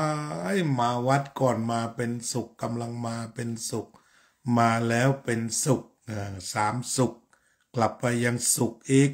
นึกถึงว่ามาวัดแล้วเป็นสุขอีกเจริญพรโยมโซเฟียสุภาพรตอนนี้ก็จะเข้ารายการต่อไปเลยแล้วเป็นชั่วโมงที่ 2ทางวัดพุทธปัญญาก็เริ่มตื่นกันแล้ว เมื่อกี้นี้ทั่วโลกก่อน ฉะนั้นชีวิตครอบครัวพระพุทธเจ้าก็เป็นเน้นตรงความเข้าใจซึ่งกันและกันต่อไปการพูดพระพุทธเจ้าก็สอนให้พูดจริงแล้วก็พูดถูกการพูดถูกเวลาพูดวาจาไพเราะผู้ฟังแล้วพ้นทุกข์ทำเรื่องใหญ่ให้เล็กทำเรื่องเล็กให้หมดไปทีนี้บางทีต้องรอเวลาที่พูดจริงเนี่ยว่าถ้าพูดเวลานั้นเขาทุกข์หรือเปล่าอย่างเหมือนพระที่ดีพูดสังคมในวัดเนี่ยถ้าเป็นพระที่ดีเขาจะไม่สอนลูกศิษย์ต่อหน้าญาติโยม อาจจะทำอะไรเช่นว่าเคี้ยวดังไปหน่อยซดดังไปหน่อยสมมติอย่างนี้ก็ญาติโยมต้องกลับบ้านแล้วสวดมนต์เย็นแล้วก็ค่อยบอกว่าเนี่ยก็ฉันได้ดีแล้วแต่ว่าซดดังหน่อย ก็ค่อยสอนเขาจะมีพระสอนลูกศิษย์แต่ว่าถ้าดีก็คือต้องดูเวลาที่จะบอกความจริงถ้าบอกความจริงตรงก็บางทีอาจจะต่อต้านกันนะคือตรงนั้นน่ะถ้าเราสอนกันตรงอาจจะต่อต้านไม่เอาเลยถ้าตอบรอให้ใจมันเย็นหน่อยจะยอมรับฟังกันฉะนั้นการพูดความจริงบางอย่างต้องดูเวลาดูสถานที่ดูสถานการณ์เจริญพรโยมกัลยาว่องทิพย์คงคานี่เป็นประธานวัดตื่นแล้วเป็นประธานวัดที่สมบูรณ์ที่สุดมาตั้งแต่เป็นหนึ่งในผู้ก่อตั้งพอเกษียณแล้วก็มาทุ่มเทให้วัดตลอดถึงทุกวันนี้ที่ดีที่สุดคือฟังธรรมะไม่หยุดไปวัดไปปฏิบัติภาวนาไม่หยุดอันนี้ก็เป็นบุญของพระอาจารย์ แต่ละคนก็จะมาวัดเกือบทุกวันมาแต่วันอาทิตย์ก็มา100%เพราะว่าที่วัดมีกี่องค์ก็เทศ3 คนก็เทศโยมฟังเทศโยมกัลยานี่เป็นหนึ่งของผู้ที่ถ่ายทอดสดก็โยมฟังตลอดไปวัดวันอาทิตย์ไม่มีใครฟังโยมก็ฟัง อันนี้หมายความว่าพอเกษียณแล้วก็เข้าวัดเต็มที่คือเข้าทั้งกายวาจาใจทีนี้เรื่องของการพูดนี่สำคัญเหมือนกันคือทำยังไงจะพูดด้วยเมตตาตอนนี้อาจารย์มามองดูคือสังคมหรือโลกพูดกันแบบกระแทกกระทันกระแทกแดกดันคือไปหวังให้คนอื่นเสียหายอย่างเดียวอันนี้ถือว่าเป็นวาจาที่น่ากลัวของโลกถ้าเราออกมาทีหนึ่งแล้วเข้าไปดูเนี่ยสิ่งที่เขาพูดแต่ละคำคือเป็นเน้นสะใจนี่อาจารย์พูดไปก็อาจจะเกี่ยวข้องกับการเมืองแต่ว่าพูดเป็นกลางๆนี่อันหนึ่งน่าสงสารนะคือตอนนี้เช่นว่าแผ่นดินไหวตึกถล่มอย่างเงี้ยไอ้คนที่เขาพูดเพื่อความเสียหายก็พูดกันเยอะแล้วเขียนก็นับตั้งแต่คุณทักษิณเป็นนายกสึนามิคุณปู่น้ำท่วมคุณองค์หญิงแผ่นดินไหวอย่างนี้อันนี้ถือว่าอาจารย์คิดว่าไม่น่าจะมีคือการเมืองก็เล่นแต่ว่าแบบนี้ไม่ควรเอามาเล่นเป็นวาจาที่ไม่ควรใช้เป็นสเตทเมนต์ที่ไม่ควรอันนี้คืออันนี้ออกจากใจเลยนะเรื่องการทำหน้าที่ก็อภิปรายกันไปแต่ว่านี่มันคนเรื่องแผ่นดินมันไหวที่พม่าแล้วมาออกนี่มันเรื่องของแผ่นดินมันไม่ใช่ว่าใครมานั่งเมืองไม่นั้นเราก็โดนด้วยเพราะเราบวชนานแผ่นดินไหวกัน เ อาจารย์บวช53 ปีแผ่นดินไหวเนี่ยอยากพูดตลกวันที่อาจารย์รับที่ดินแล้วแผ่นดินไหวเนี่ยคือคนถ้าคนไทยดูเหมือนมีฤทธิ์ใช่ไหมแต่ถ้าฝรั่งรู้มันจะจับบอกไอ้ตัวนี้แหละที่ทำให้แผ่นดินไหวแย่ฉะนั้นวาจานี่ยกตัวอย่าง อันนี้ก็พูดไปพับลิกนี่แหละว่าไม่ควรคิดแล้วก็ไม่ควรพูดหรือไม่ควรเขียนกันขนาดนั้นนะมันไม่มีเหตุมันไม่ได้มีผลใดๆก็สุดท้ายมันก็มีอีกฝ่ายหนึ่งที่เจ็บนะคนที่ถูกฟังนี่เจ็บปวด แล้วคนพูดก็ไม่ได้เลยได้บาปติดตัวไปก็ตัวเองไปใส่ร้ายเขาเนี่ยก็ตกลงเป็นบาปเนี่ยยกตัวอย่างคำพูดในสดร้อนๆที่เต็มเป็นสเตทเมนต์เต็มไปหมดตอนนี้ใน Facebook ที่อาตมาก็ดูแบบพระแบบธรรมะเนี่ยบางอย่างไม่ควรจะไปโยงกันเลยเช่นคำพูดแบบนี้เพราะเป็นเจตนาที่ร้ายแล้วพูดไม่มีเรื่องก็ได้ทะเลาะกันอีกท่านนำเสนอประเด็นคนที่รักคนที่ชอบเขาก็ต้องสาดใส่กลับมาอีกไม่รู้สาดไปโดนใครอีกทีนี้ก็กลายเป็นคำพูดนิดเดียวก็ทำให้เรื่องบาดหมางเกิดขึ้นก็บาปสุดท้ายบานปลายในที่สุดฉะนั้นถ้าเราจะมาเป็นชาวพุทธโยมวิภาอินทโชควิภารู้จักกันไหมในซูริกหรือว่ามาจากส่วนไหนของโลกแล้วแต่โยมอยู่ส่วนไหนของโลกรายงานตัวด้วย โยมวิภาอินทโชคมีสัญลักษณ์ส่วนตัวเป็นกุหลาบแดงซะด้วยเอาลองบอกดูยินดีทุกคนละคนมาฟังธรรมะไม่ได้หาง่ายๆถ้ามาฟังแล้วก็ด้วยความยินดีอย่าโกรธนะวันนี้พูดวาจาที่อาจจะเป็นการเมืองนิดหน่อยแต่ว่าปรารถนาดีไม่อยากให้เราวนเวียนเจออะไรก็ด่ากันเสมอให้พูดในเรื่องที่มันสร้างสรรค์ออกแต่ข่าวดีๆกันอย่างนี้ก็มาบอกกันฉะนั้นก็คือทำเรื่องใหญ่ให้เล็กทำเรื่องเล็กให้หมดไปและต่อไปข้อ 4เมื่อเว้นจากการดื่มสุราเมรัยก็เจริญสติเบญจธรรมข้อ 5เนี่ยข้อ 5เว้นจากการดื่มสุราเมรัยและเจริญสติชัดเจนที่เราจะเห็นได้ว่าเบญจศีลเบญจธรรมหรือศีลธรรมนะที่เราพูดกันว่าให้มีศีลธรรมมีศีลธรรมเนี่ยก็มีเต็มคู่แบบที่ว่านี่ทีนี้ในข้อ 5เนี่ย ตัวธรรมเนี่ยเป็นสติสัมปชัญญะมาเลยนะตัวเบญจธรรมเนี่ยมันมีว่าสติสัมปชัญญะเลยเว้นจากการดื่มสุราเครื่องดองของเมาอันเป็นที่ตั้งแห่งความประมาทนี่ศีลต่อไปมาดูธรรมก็คือว่ามีสติสัมปชัญญะอันนี้สุดยอดมากเลยฉะนั้นตามคำที่อยู่ในสติปัฏฐาน4ทุกข้อที่เรียกว่ามีสติมีสัมปชัญญะถอนความพอใจและความไม่พอใจ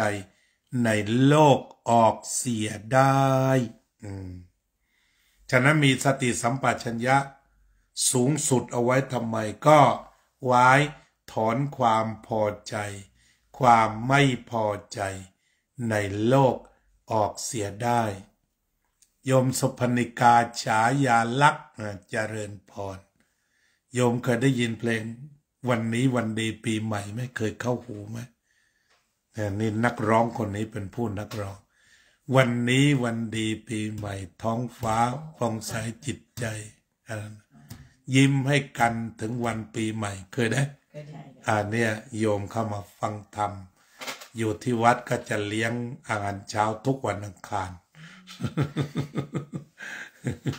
วันนี้ปีใหม่ เดี๋ยวถ้ามาคราวหน้าอาจจะพามาด้วยก็ได้ ดีไหมเอาไหมดีไหมอาจารย์มาด้วยพาโยมสุพนิกาฉายาลักษณ์มาด้วยยังร้องได้หลายเพลงนะ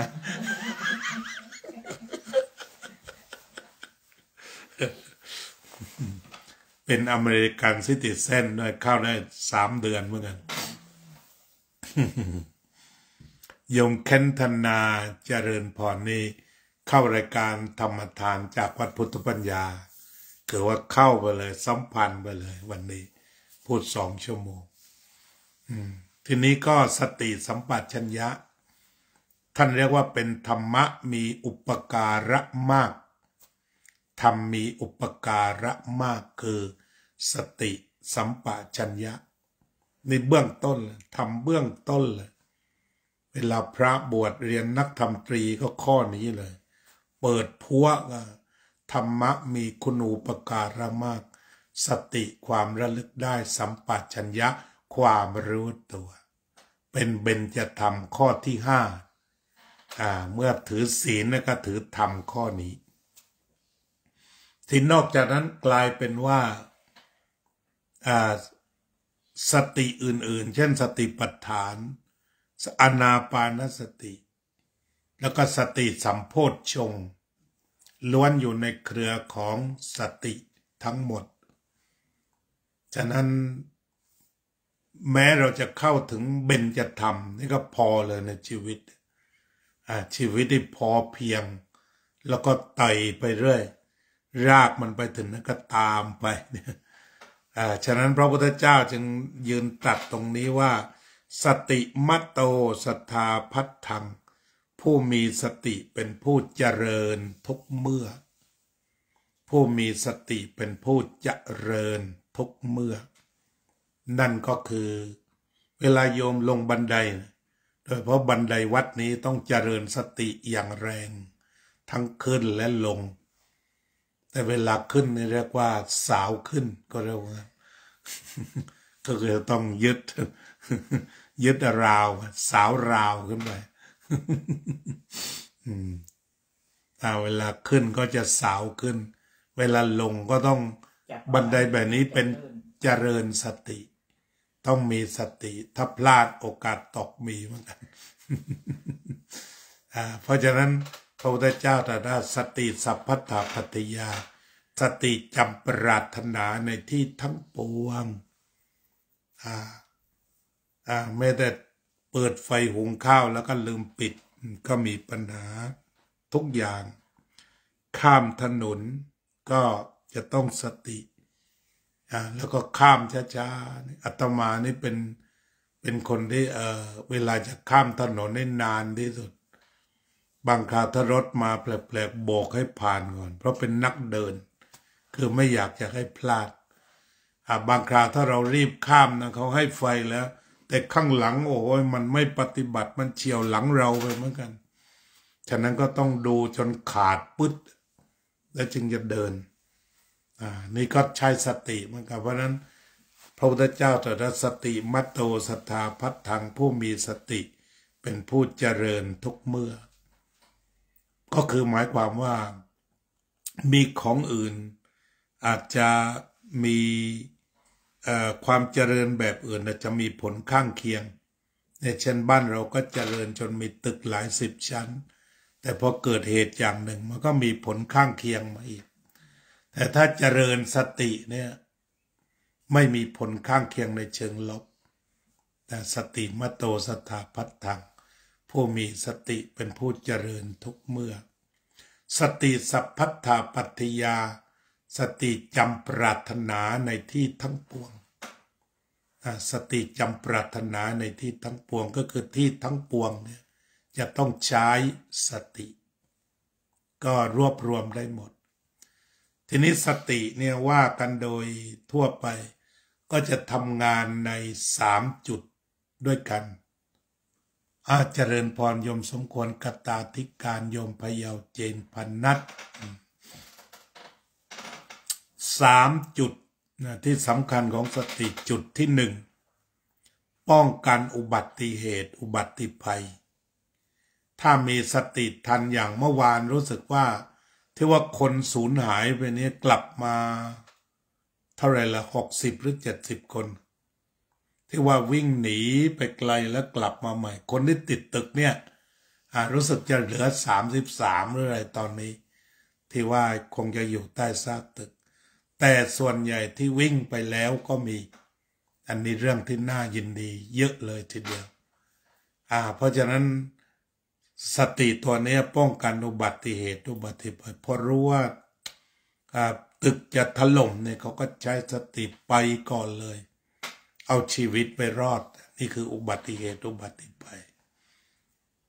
หรือว่าการข้ามถนน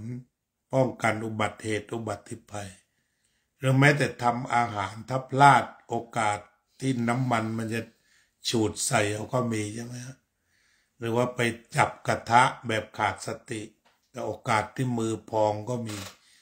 ฉะนั้นสติสัพพตปัตติยาสติจำปรารถนาในที่ทั้งปวงเพื่อป้องกันอุบัติเหตุอุบัติภัยแต่สติขั้น2สติขั้น2ก็คือสติที่จะป้องกันใจไม่ให้ลงต่ำสติที่ไม่นำชีวิตไปลงสู่ความตกต่ำนั่นก็คือเอาง่ายๆก่อนแล้วกันให้ถือปฏิบัติแค่6 ข้อก็พอ1ไม่ดื่มน้ำเมาไม่เที่ยวกลางคืนไม่ดูการเล่นไม่เล่นการพนันไม่คบคนชั่วเป็นมิตรไม่เกียจคร้านการทำงานก็คืออบายมุขนั่นเองคือเราไม่ลงไปสู่อบายมุขโดยเด็ดขาดสติบอกว่าเสื่อมจบเลยการปฏิบัติธรรมเนี่ยที่เรียกว่ามันเป็นข้อปฏิบัติไม่เป็นปรัชญาถ้าเราเอาธรรมะมาเป็นปรัชญามันจะไม่ได้ผล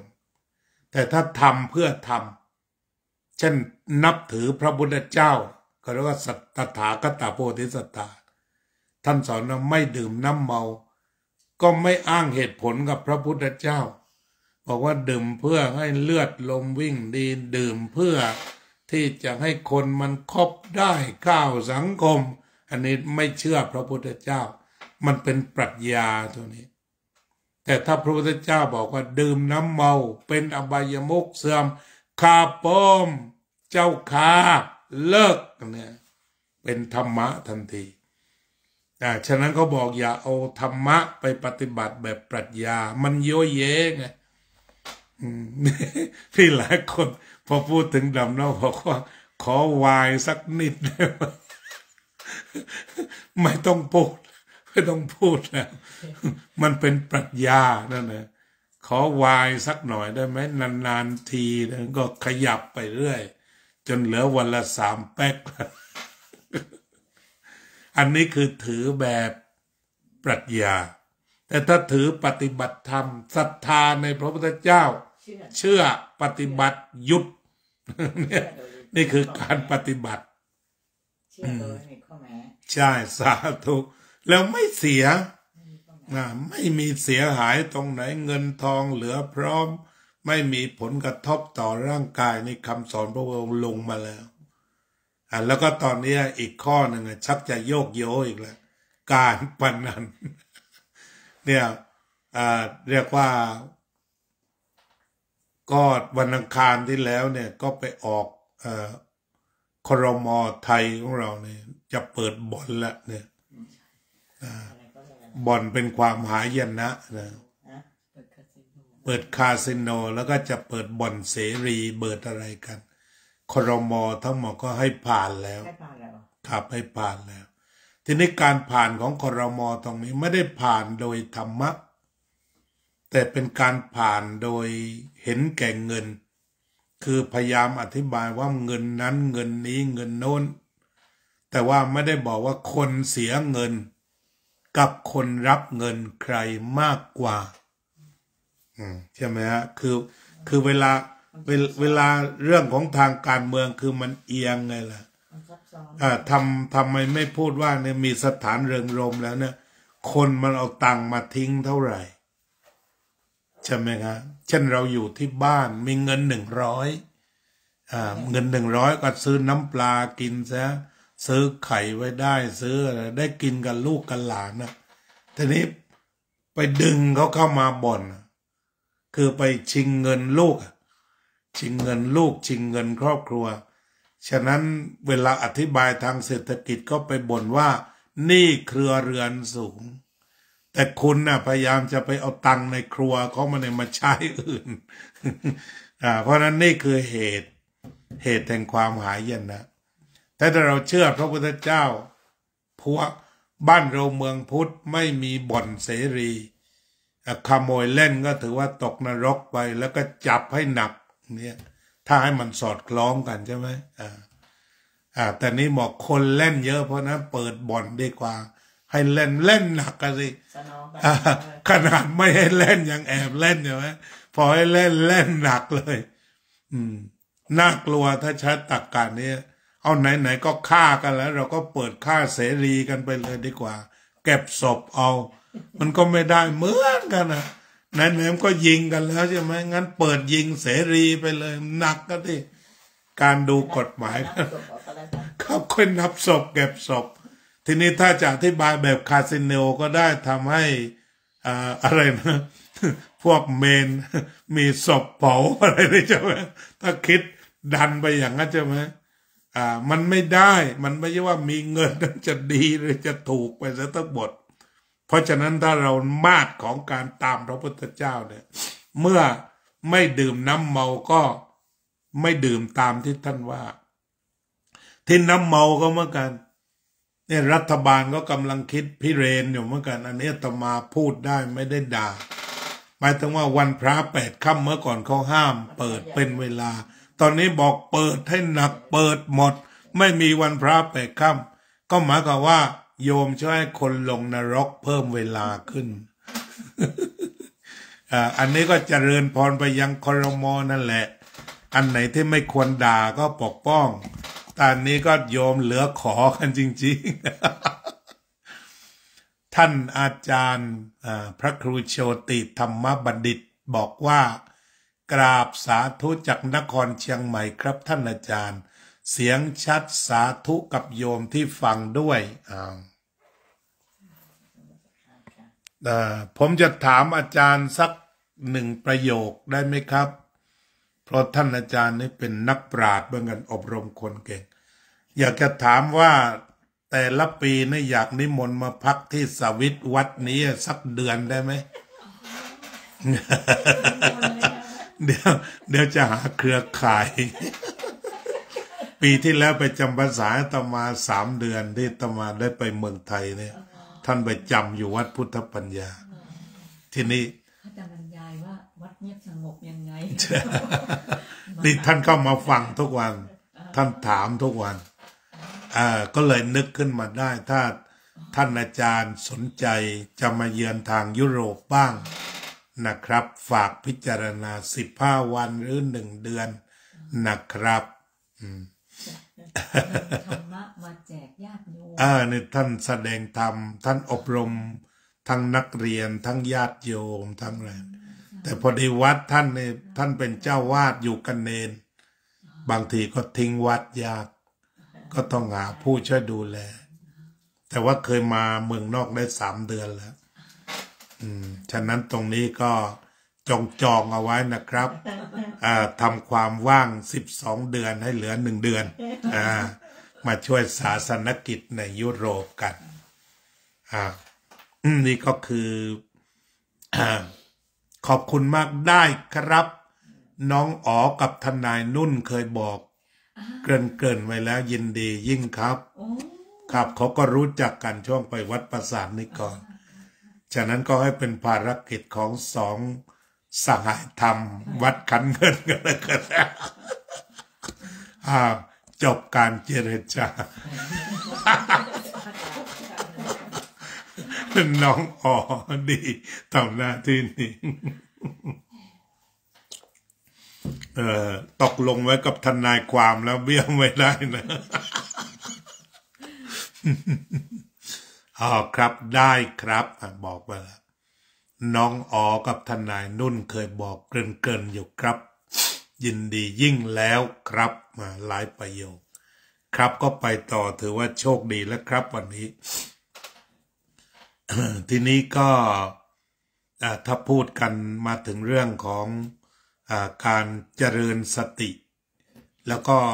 ธรรมะที่เป็นธรรมะคือปฏิบัติเลยกับธรรมะที่เป็นปรัชญา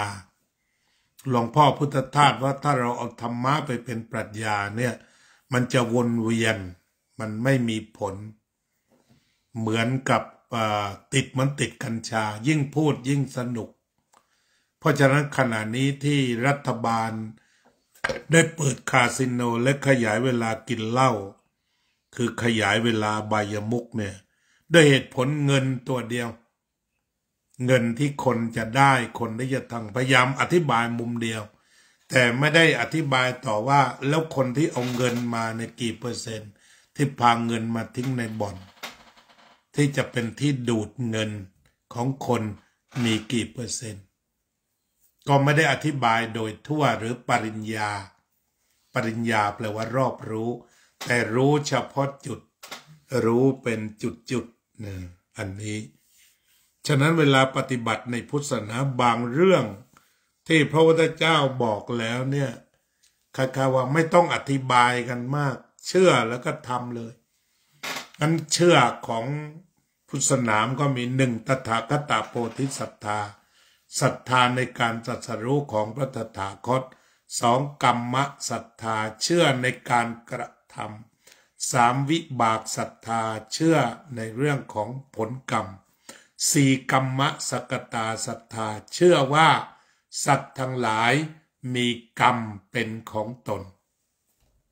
คำว่ามีกรรมเป็นของตนรวมถึงบุคลิกภาพต่างๆที่เป็นของตนแนวความคิดการดำเนินชีวิตต่างๆที่ไปเปลี่ยนกันไม่ได้แต่ว่าคราวใดที่เราคบกับใครนี่อย่าไปคิดว่าเราจะเปลี่ยนแต่เราก็ยอมรับในความที่เขามีกรรมเป็นของตนที่เราไม่ต้องเปลี่ยนเพราะฉะนั้นตอนนี้อย่างรัฐบาลจะส่งเสริมคาสิโนแล้วก็ส่งเสริมการดื่มสุราเพิ่มเติมเนี่ยอันนี้ก็ถือว่าเป็นสิทธิของทุกคนที่จะเสนอองค์ความรู้ให้แก่คณะรัฐมนตรีให้แก่รัฐบาลให้นายกแต่ถ้าเขาทำกรรมมาแบบนั้นฟังไม่รู้เรื่องก็ถือว่ากรรมของเขาแล้วก็ปล่อยแต่ว่าท่านในหน้าที่ของระบบประชาธิปไตยเราค้านได้ในฐานะชาวพุทธขอคัดค้านนั่นคือทางอบายามุขเราก็พูดอย่างนั้นแล้วก็บอกไปทางแห่งอบายามุขเสียเงินเสียทองเสียเวลาครอบครัวขาดความอบอุ่นพ่อบ้านออกมาเล่นแม่บ้านก็วังเวงอยู่ข้างหลังแล้วก็ปรากฏว่ามันมีเรื่องแม่กับลูกทะเลาะกันในนี้มันก็น่าคิดค่าว่าแม่น่ะชอบพาเงินไปซื้อลอตเตอรี่ถึงกับบางทีแอบเอาเงินของลูกเนี่ยไปซื้อลอตเตอรี่แต่ลูกนี่คือชอบห้ามจนกระทั่งมาวันหนึ่งก็แกงส้มไว้หอมกรุ่นเลยพอแม่เปิดผลักเข้าไปเจอแต่ลอตเตอรี่เก่าทั้งนั้นไม่มีกุ้งไม่มีกุ้งไม่มี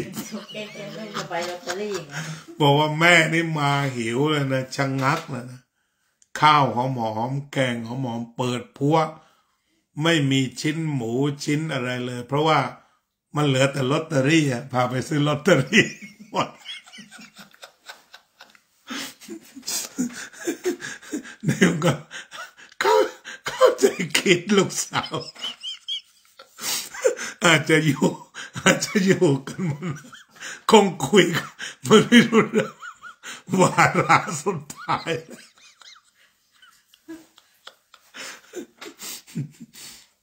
เกลือติ้มเกลือไง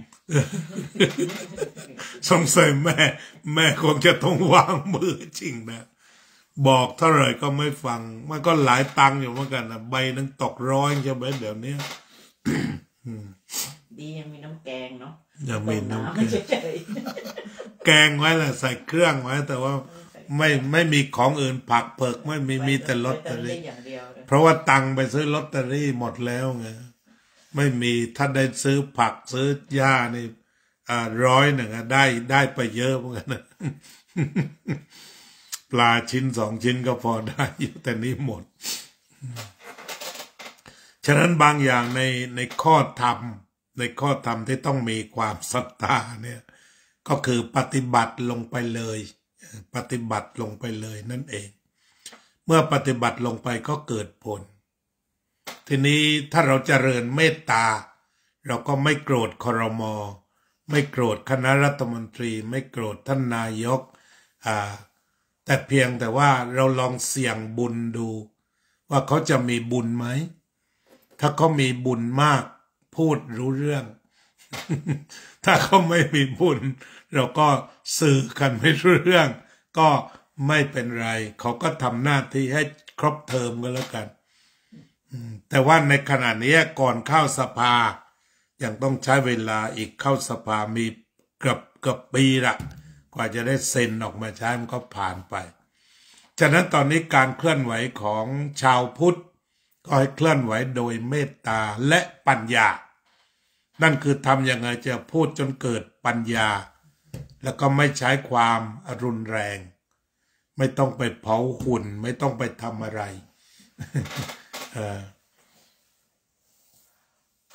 จากนั้นก็มาถึงจุดที่ทำยังไงว่ามันท้าทายเมตตาของเรา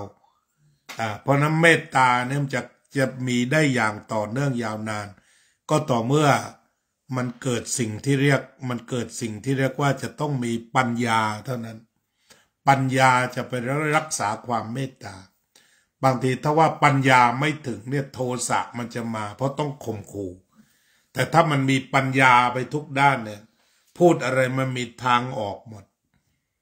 สู้ไม่ได้ก็อภัยเข้าไป อธิบายเหตุผลดีกว่าปัญญาดีกว่าเอาเดินหน้ามีทางออกเดินไม่ได้เอาก็ถอยได้หยุดได้ก็เหมือนที่เขากล่าวคติทำกันไว้นั่นแหละว่าล้มเพราะก้าวไปข้างหน้าดีกว่ายืนเตะท่าอยู่กับที่อาจารย์ก็เลยมาต่อว่าถ้าก้าวไปเหยียบขี้อยู่กับที่ดีกว่า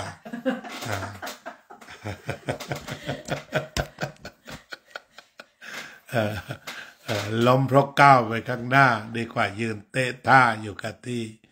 ถ้าก้าวไปแล้วเหยียบขี้อยู่เฉยๆดีกว่า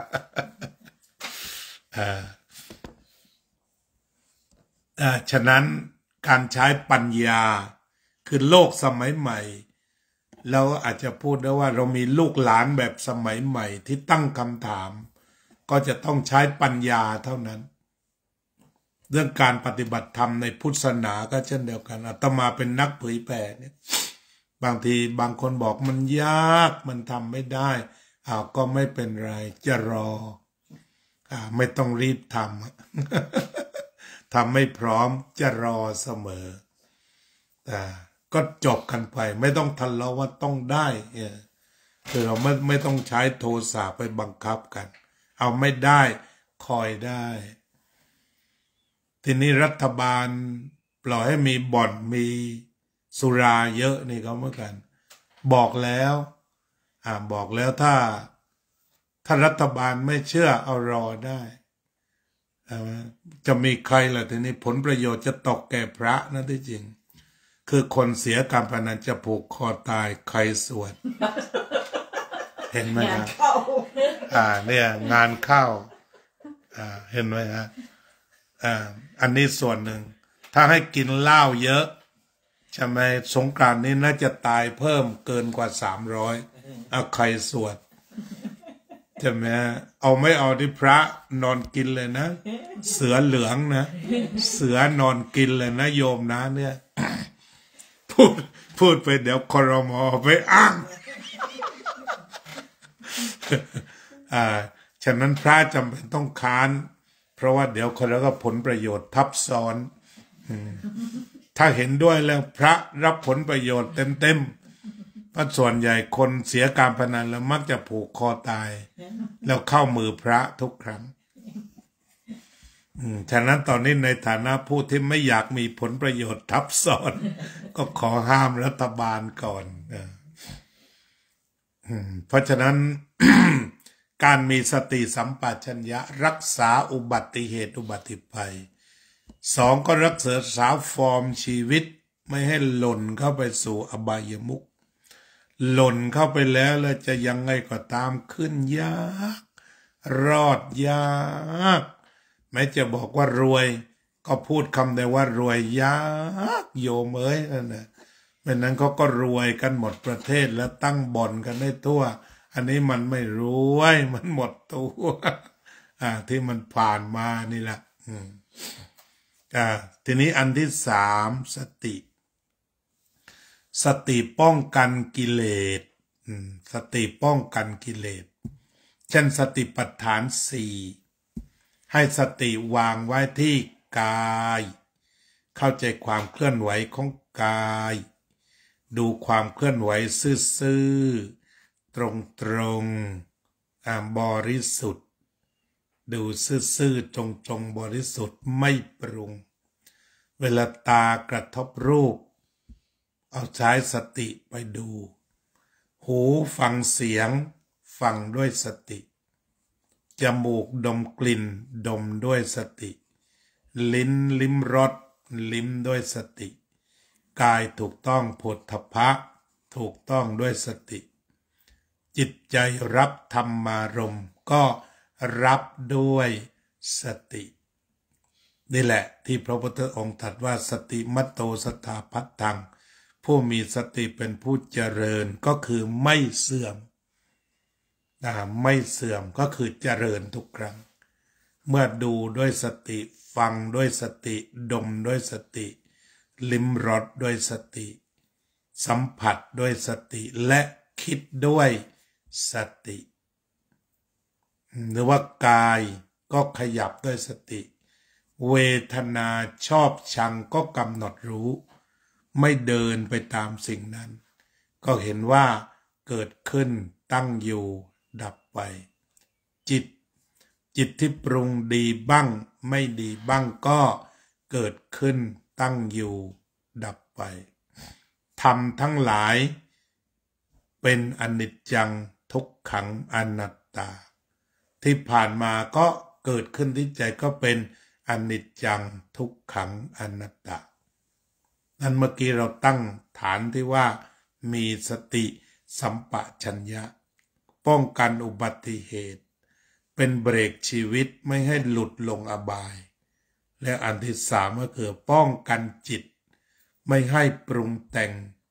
ไม่ให้อยู่ในอิทธิพลของกิเลสอาจจะพูด2คำว่าธรรมะเซเยสกิเลสเซโนเวลาตาเห็นรูปก็รับรู้ดูเห็นปล่อยวางถ้ารับมาแล้วพิจารณาเห็นว่ามันมีโทษก็ปล่อยไปแต่ถ้าเห็นแล้วว่ามีประโยชน์ก็รับมาขบคิดต่อถึงแม้แต่เรื่องที่ขบคิดถ้าคิดแล้วหนักสมองเปล่าๆก็ปล่อยวางไปบ้างแต่ถ้าคิดแล้วเกิดประโยชน์สงบเย็นเป็นประโยชน์ก็เอามาคิดดูฉะนั้นเบญจศีลเบญจธรรมหรือว่ามีศีลธรรมเพราะนั้น15ข้อครบที่มาฉลองวันเกิดที่ทำให้โยมเกิดได้แล้วก็ต่อไปก็จะเพิ่มอีกนิดหนึ่งคือศีลปรมัตถ์กับศีลธรรมจะต้องอาศัยควบคู่กันที่ถ้ามันเป็นศีลปรมัตถ์เราจะต้องแปลศีลว่าศีละแปลว่าปกติศีละสดก่อนแปลว่าปกติ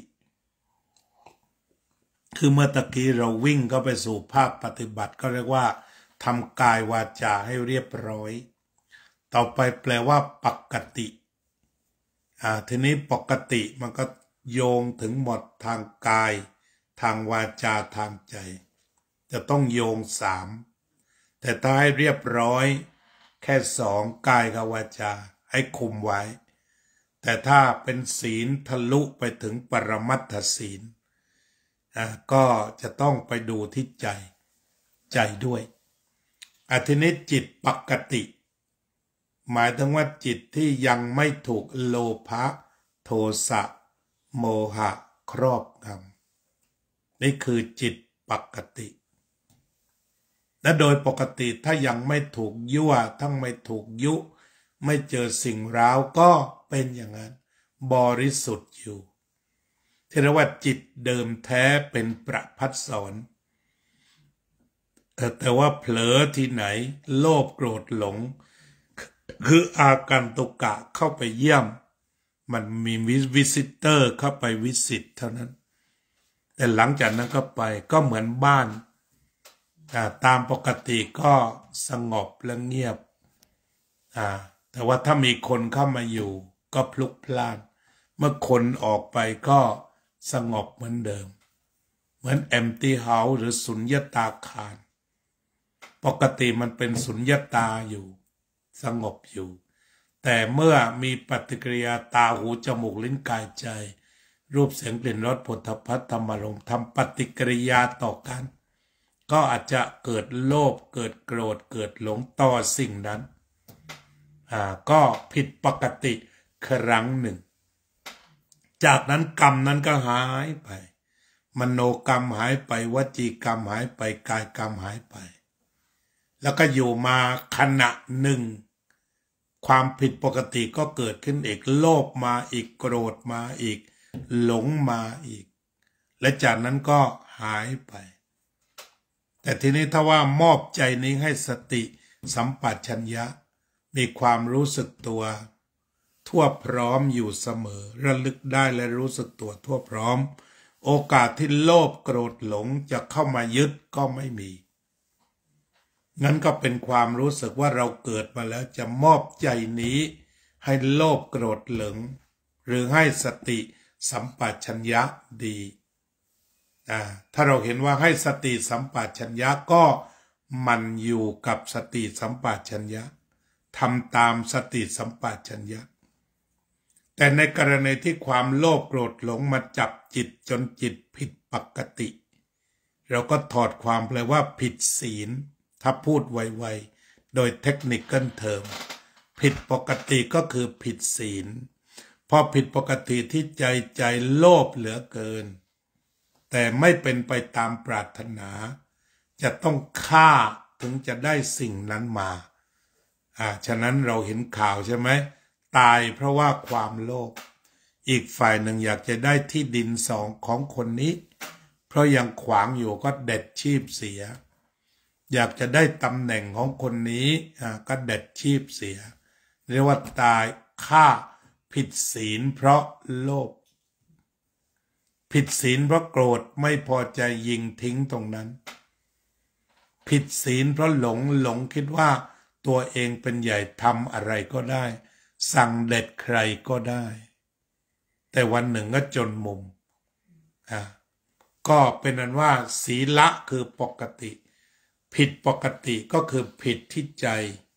แล้วก็สั่งมายังกายหรือวาจาปกติคนเจอหน้ากันเนี่ยถ้าจิตปกติก็จะไม่ด่ากันแต่พอเจอแล้วถ้าจิตมันเริ่มผิดปกติถูกโทสะยุแยงตะแคงรั่วจนถึงที่สุดก็ต้องใส่กันเจอหน้ากันดีๆก็ยกมือไหว้กันได้เมื่อมีเมตตาแต่หมดเมตตาก็ใช้หมัดแทนเพราะนั้นเข้าใจคำว่าปกติไหมทีนี้นั่นแหละเพราะนั้นรักษาศีลก็รักษาที่ใจรักษาปกติของใจทีนี้อย่างรักษาปกติทางใจอะไรเป็นตัวรักษาก็ใช้สมาธิรักษาสมาธิจะมาจากไหนก็มาจากสติเมื่อมีสติดูใจเสมอตั้งใจดีก็กลายเป็นสมาธิตั้งใจจะงดเว้นจากการฆ่าตั้งใจมั่นที่จะ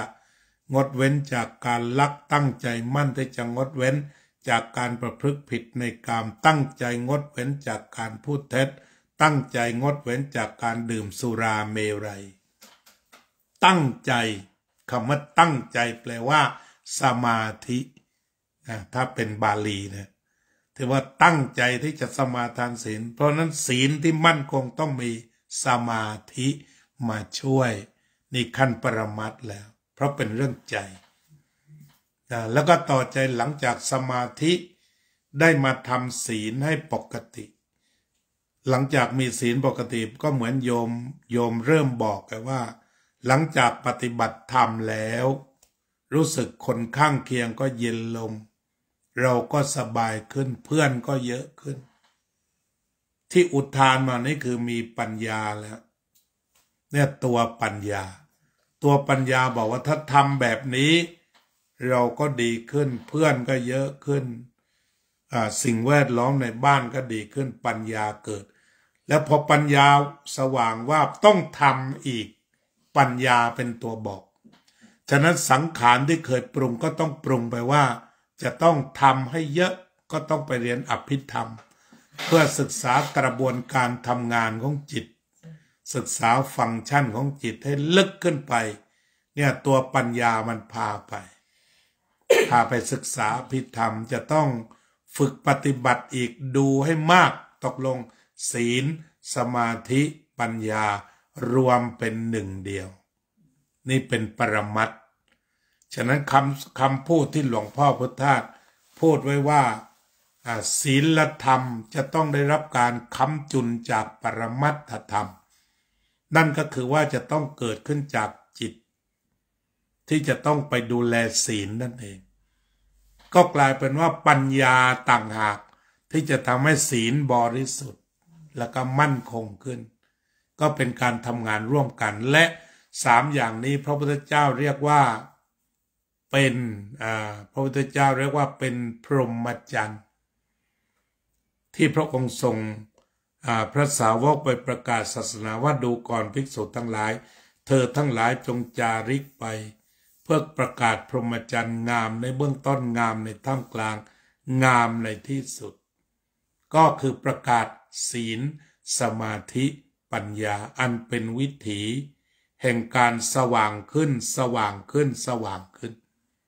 ที่กล่าวโดยสรุปพระพุทธศาสนาศีลสมาธิปัญญาก็ลงมาอยู่ที่ตัวรู้ทีนี้ความรู้มันก็มีอยู่2อย่างคือรู้ปัจจุบันขณะอันนี้รู้ทางธรรมรู้ธรรมะคือรู้ปัจจุบันขณะรับรองเลยตรงนี้แต่ที่เรารู้กันทั่วไปสุขบ้างทุกข์บ้างคือรู้ทางสมองตรงนี้คือมันพาไปไกลมันที่สมองคิดไปไกลทีนี้ถ้าว่ามันมีสติเราก็รู้ปัจจุบันความคิดอื่นก็คิดไม่ได้ดับความคิดให้ทิ้งไปแต่ว่าก็คิดเท่าที่จำเป็นเช่นวันนี้เราจะแกงส้มก็คิดจบแล้วที่เหลือก็ไปหาเครื่องแกงหาเครื่องปรุงเท่านั้นเองไปหาลอตเตอรี่มาแกงให้แซ่บๆเท่านั้นเองวิธีคิดก็เหมือนโยมแกงคือไม่ต้องคิดมากแล้วไม่ต้องวิเคราะห์ว่าพริกมันเกิดอะไรขึ้นขมิ้นมันช่วยอะไรข้อดีข้อเสียก็ทำแกงหาเครื่องจบทุกเรื่องเอาพอรู้เรื่องแล้วก็จบไม่ต้องไปปรุงเยอะมันหนักมันเหนื่อยการปรุงแต่งนี่คือมันเหนื่อยเพราะพระพุทธเจ้าบอกแล้วถ้าว่าระงับการปรุงแต่งได้ดีที่คำว่าปรุงแต่งเนี่ยไม่ได้แปลว่าห้ามคิดเหมือนหลวงพ่อสิ้นคิด แต่ว่าคิดได้แบบประหยัดขอช่างนะประหยัดความคิดแล้วก็ไม่ถูกโลภโกรธหลงได้เข้าไปปรุงคิดไปเลยคิดเท่าที่จะจำเป็นถ้าว่ามันคิดเยอะมันก็หนักทีนี้เราดูที่ว่าโยมทำงานเยอะมันก็เหนื่อยกายคิดหนักก็เหนื่อยใจใช่ไหมบางคนไปคิดเจาะคนโน้นคนนี้ไม่ใช่เรื่องเราสักหน่อยเหนื่อยใจวะ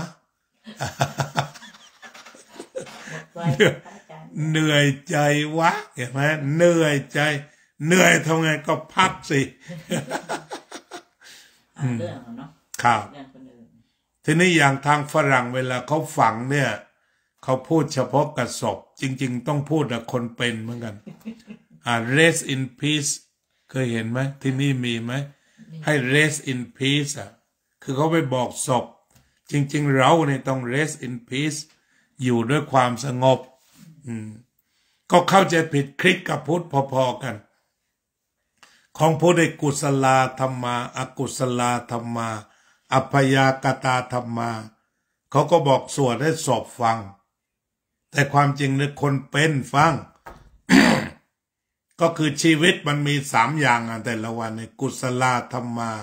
อกุศลธรรมาอัพยากตาธรรมา1คือเรื่องที่ทำแล้วดี2เรื่องที่ทำแล้วไม่ดี3ยังไม่ได้ทำสักเรื่องโดยยังไม่รู้ว่าออกมาดีหรือไม่ดี เนี่ยโยมเคยไปฟังสวดใช่ไหมกุศลธรรมาอกุศลธรรมาอัพยากตาธรรมาเนี่ยนี้ก็คือพูดอยู่3อย่างเอาทีนี้ไอ้เรื่องดีเรื่องชั่วเนี่ยมันดูยังไงที่ดูตอนมันทำถ้าไม่ทำอย่างไม่ดีไม่ชั่วเช่นมืออาตมาอยู่เฉยๆเรียกว่าอัพยากตาธรรมายังไม่ได้ทำที่ถ้าว่ายกมือไหว้ก็เป็นกุศลธรรมาครับไปทำกับข้าวเป็นกุศลธรรมาจัดดอกไม้กุศลธรรมาต้มน้ำร้อนกุศลธรรมาที่ถ้าเอาน้ำร้อนไปราดหน้าคนอื่นเป็นไงนะอกุศลธรรมาเอาน้ำร้อนไปทำต้มยำกุศลธรรมาเนี่ย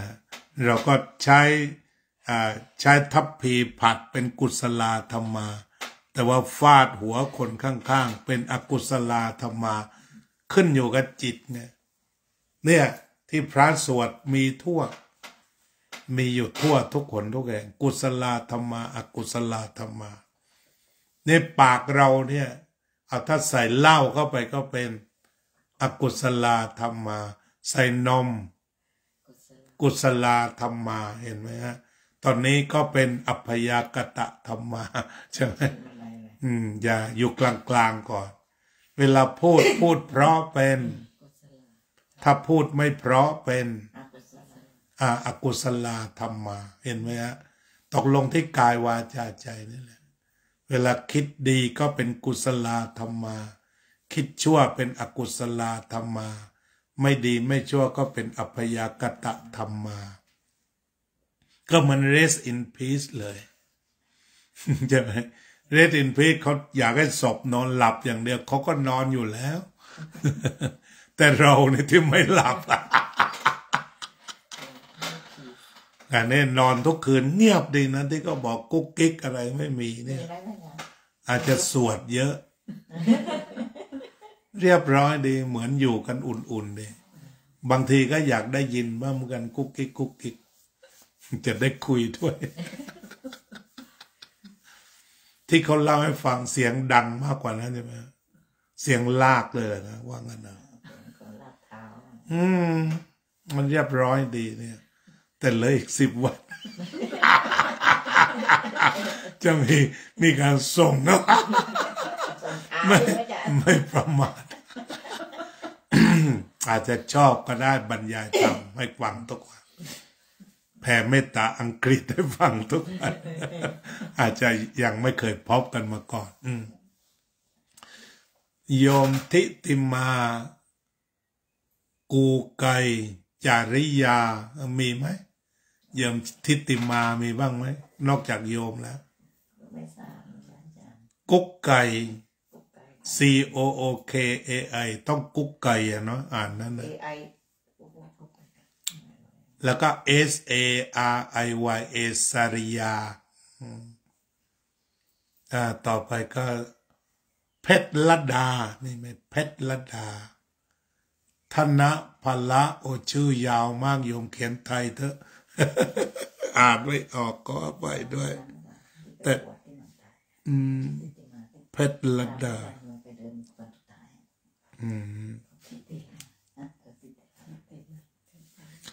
เพชรระดาทิติมาเนาะขอบคุณมากที่เข้ามาฟังนะก็เป็นว่าเรามีความเข้าใจเป็นในส่วนของศีลของสมาธิของปัญญาและปัญญาก็กุศลธรรมะอกุศลธรรมะก็ใช้ปัญญารักษาใจให้เป็นกุศลถ้าใจไม่เป็นกุศลปัญญาก็บอกว่าไม่เป็นแล้วแล้วก็เข้าปัญหาที่โยมฝากไว้มีอะไรเพิ่มเติมไหมเอานี้ตอบปัญหาโยมไปในตัวด้วยตอบแทบทุกปัญหาตอบได้หมดทุกปัญหานะคะไม่มีอะไรเพิ่มไม่มีเพิ่มเติมนะเจริญพรโยมกิษณะฉายากุลเจริญพร ก็อาจจะมองจากมุมศีลสมาธิปัญญาที่เป็นพรหมจรรย์ที่ครบถ้วนก็มันไม่แยกกันแต่ว่าเนี่ยต้องอาศัยพูด2 ชั่วโมงเนี่ยจึงจะเข้าใจรีบพูดรีบกลับไม่เข้าใจฉะนั้นถือว่าเป็นการฉลองวันเกิดแบบอิ่มๆแบบอิ่มๆโดยธรรมะทีนี้ถ้าเรามาดูการเกิดนิดหนึ่งพระพุทธเจ้าตรัสว่าการที่จะเกิดมาเป็นมนุษย์นี่ยากแต่ตอนนี้โยมก็ได้ผ่านพ้นความยากตรงนั้นเพราะต้องมีกุศลกรรมบท10และศีล5เนี่ยแต่โยมก็ได้กลายเป็นโชคเดี๋ยวนี้ เมื่อโยมผ่านความยากก็กลายเป็นโชคขั้นที่1เกิดมาเป็นมนุษย์ยากขั้นที่2พระพุทธเจ้าตรัสว่าการรอดยากเมื่อเกิดมาแล้วในการที่จะรอดพ้นจากความตายเป็นของยากและโยมก็รอดเรียบร้อยแล้วบางคนตายตั้งแต่ในครรภ์บางคนตายตอนเป็นหนุ่มสาวต่างโยมก็มาถึงวัยนี้นะเลยวัยกลางคนใช่ไหมลูกได้ทำงานแล้วอย่างนี้ก็ถือว่าได้ประสบความสำเร็จได้เห็นหน้าลูกแล้วก็โชคขั้น2ได้แล้วรอดตายในวัยที่ยังไม่สมควรเรารอดผ่านนั้นมาแล้วต่อไปก็คือว่าการเกิดขึ้นของพระพุทธเจ้ายากนั่นก็คือเราโชคดีที่เกิด2568เพราะว่าถ้าพลาดเกิดอีก 6,000 ปีไม่พบพระพุทธเจ้าอยู่ในช่วงไฟบรรลัยกันหรือน้ำท่วมโลกตอนนั้นลำบากแล้วถ้าเกิดก็เป็นปลาดาวอยู่แถวโน้นโอกาสได้รู้ธรรมะได้พบเป็นม้าน้ำเป็นอะไรไปโน้นแล้วโอกาสเป็นมนุษย์ไม่มาถึงแล้วถ้าว่าเกิดพ้นยุคพุทธเจ้านี่ละลำบากท่านโยมก็โชคชั้นที่3โชคชั้นที่4พระพุทธเจ้าตรัสไว้ถูกต้องเป๊ะบอกว่าการฟังธรรมเป็นเรื่องยากก็คือ1หาพระแสดงธรรมยากที่2มีพระแสดงแต่ไม่มีผู้ฟังในยาก2อันที่3บางทีไม่มีทั้งผู้แสดงและไม่มีทั้งผู้ฟัง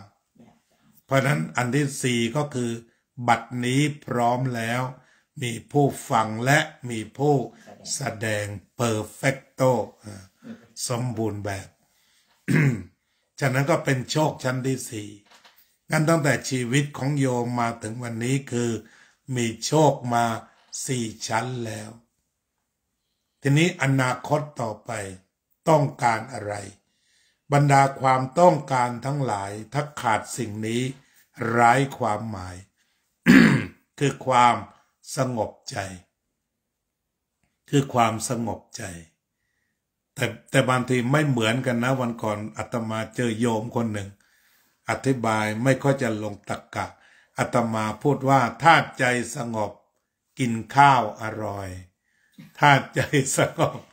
เดินได้ง่ายแกบอกใจสงบนี่กินไม่อร่อยถ้ากลุ้มใจนี่กินเยอะเครียดและเจริญอาหาร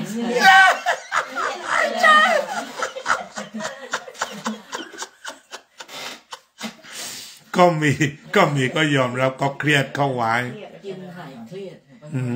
กินเรื่องบำบัดเนาะแต่เนี้ยอาจารย์คิดว่าพีซเนี่ย รือว่าความสงบเนี่ยมันจะเป็นรากฐานของการค้ำจุนทุกสิ่งเช่นว่าเรากินข้าวเนี่ยถ้าวันที่จิตสงบกินข้าวอร่อยเราขับรถเวลาที่ไม่กลุ้มอกกลุ้มใจก็อร่อยขับรถดีไปได้ดีเวลาพูดได้จิตสงบพูดได้ดีเพราะนั้นเวลาจะนอนจะมีบ้านอะไรขนาดไหนแต่ว่าถ้าจิตสงบหลับได้สบายแต่ถ้าจิตไม่สงบมันก็แปลงเป็นนรกไปเป็นระยะถ้าจิตไม่สงบนั้นพระพุทธเจ้าจึงตรัสว่านัตถิสันติปรังสุขขังสุขอื่นยิ่งกว่าความสงบไม่มีเพราะมันทำให้ทุกอย่างดีไปหมดถ้าสมมติว่ามีแฟนมีด้วยจิตที่สงบมีด้วยจิตที่สงบก็ดีถ้ามีแล้วไม่สงบอาตมาเคยเห็นแฟนออกจากบ้านโทรเช็คตลอดว่าไปคุยกับใครอะไรต่างๆนี่นะนั่นคือพวกจิตไม่สงบเคยเจอเหมือนกัน แค่นี้ก็ยังเป็นทุกข์แต่ถ้ามีได้จิตสงบไว้วางใจต่อกันก็มีความสุขตลอดเวลาพระพุทธเจ้าจึงตรัสว่านัตถิสันติปรังสุขขังสุขอื่นยิ่งกว่าความสงบไม่มีฉะนั้นก็มาถึงวัยนี้ความของขวัญอะไรดีที่สุดก็คือสงบฉะนั้นถ้าอาตมาจะอวยพรวันเกิดโยมเป็นภาษาอังกฤษก็ต้องแปลงเป็นว่า Happy and Peaceful Birthday Happy ก็คือมีความสุขสะดวกสบายมาวัดได้ขับรถได้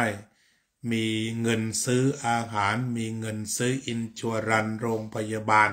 อันนั้นเป็นสุขแต่สุขเหนือกว่านั้นคือ peaceful ขับรถมีความสงบไปนั่งรอที่โรงพยาบาลรอหมอก็สงบอยู่บ้านก็สงบรอแฟนก็สงบมีลูกซนหน่อยก็ยังใช้ความสงบหากดูผ่านม่านของความสงบทุกอย่างโลกนี้ก็น่าอยู่ไปหมดฉะนั้นของขวัญวันเกิดที่ยิ่งใหญ่ก็คือ Peaceful Birthday แล้วก็จะมี Peace is every step ท่านอาจารย์ติดทันว่ามีความสันติสุขทุกก้าวย่างทำยังไงไม่ได้มากก็เอาไปเรื่อยๆให้สงบให้ peace มีเด็กคนหนึ่งถามท่านติดนันว่าเวลาพระพุทธเจ้าเสด็จเรามักจะเห็นรูปดอกบัวใช่ไหมมีรูปดอกบัวตามเท้าพระพุทธองค์ไปเด็กก็เลยคิดพลิกแพลงถามท่านถ้าพระพุทธองค์ขึ้นไปเดินบนหินเนี่ยดอกบัวจะตามมาขึ้นไหม ไม่ธรรมดานะเด็กท่านก็บอกทุกแห่งบนหินก็มีพระพุทธเจ้านั่งบนหินก็จะมีดอกบัวขึ้นรับเพราะว่า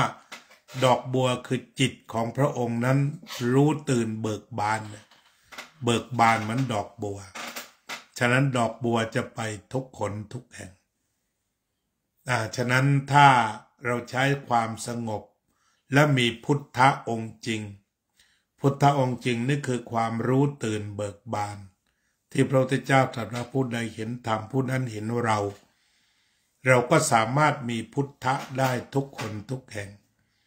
ยามใดที่รู้สึกติดขัดกับชีวิตก็ใช้เวลาตรงนั้นนั่งสมาธิ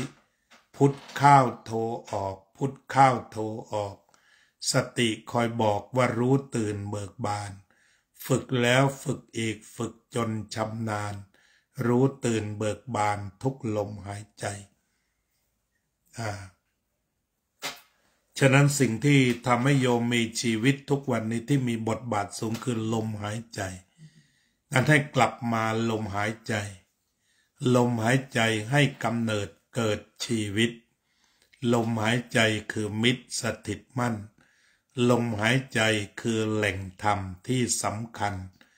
ลมหายใจอยู่กับฉันตลอดไปเราอาจจะสูญเสียทุกสิ่งแต่ลมหายใจยังอยู่ อะไรหมดไปแล้วไม่หมดยังมีลมหายใจกลับมาหาลมหายใจวันนี้โยมตั้งใจที่สุดอาตมาก็ให้โยมทุกสิ่งทุกอย่างก็คงจะจบไปด้วย กลอนแม่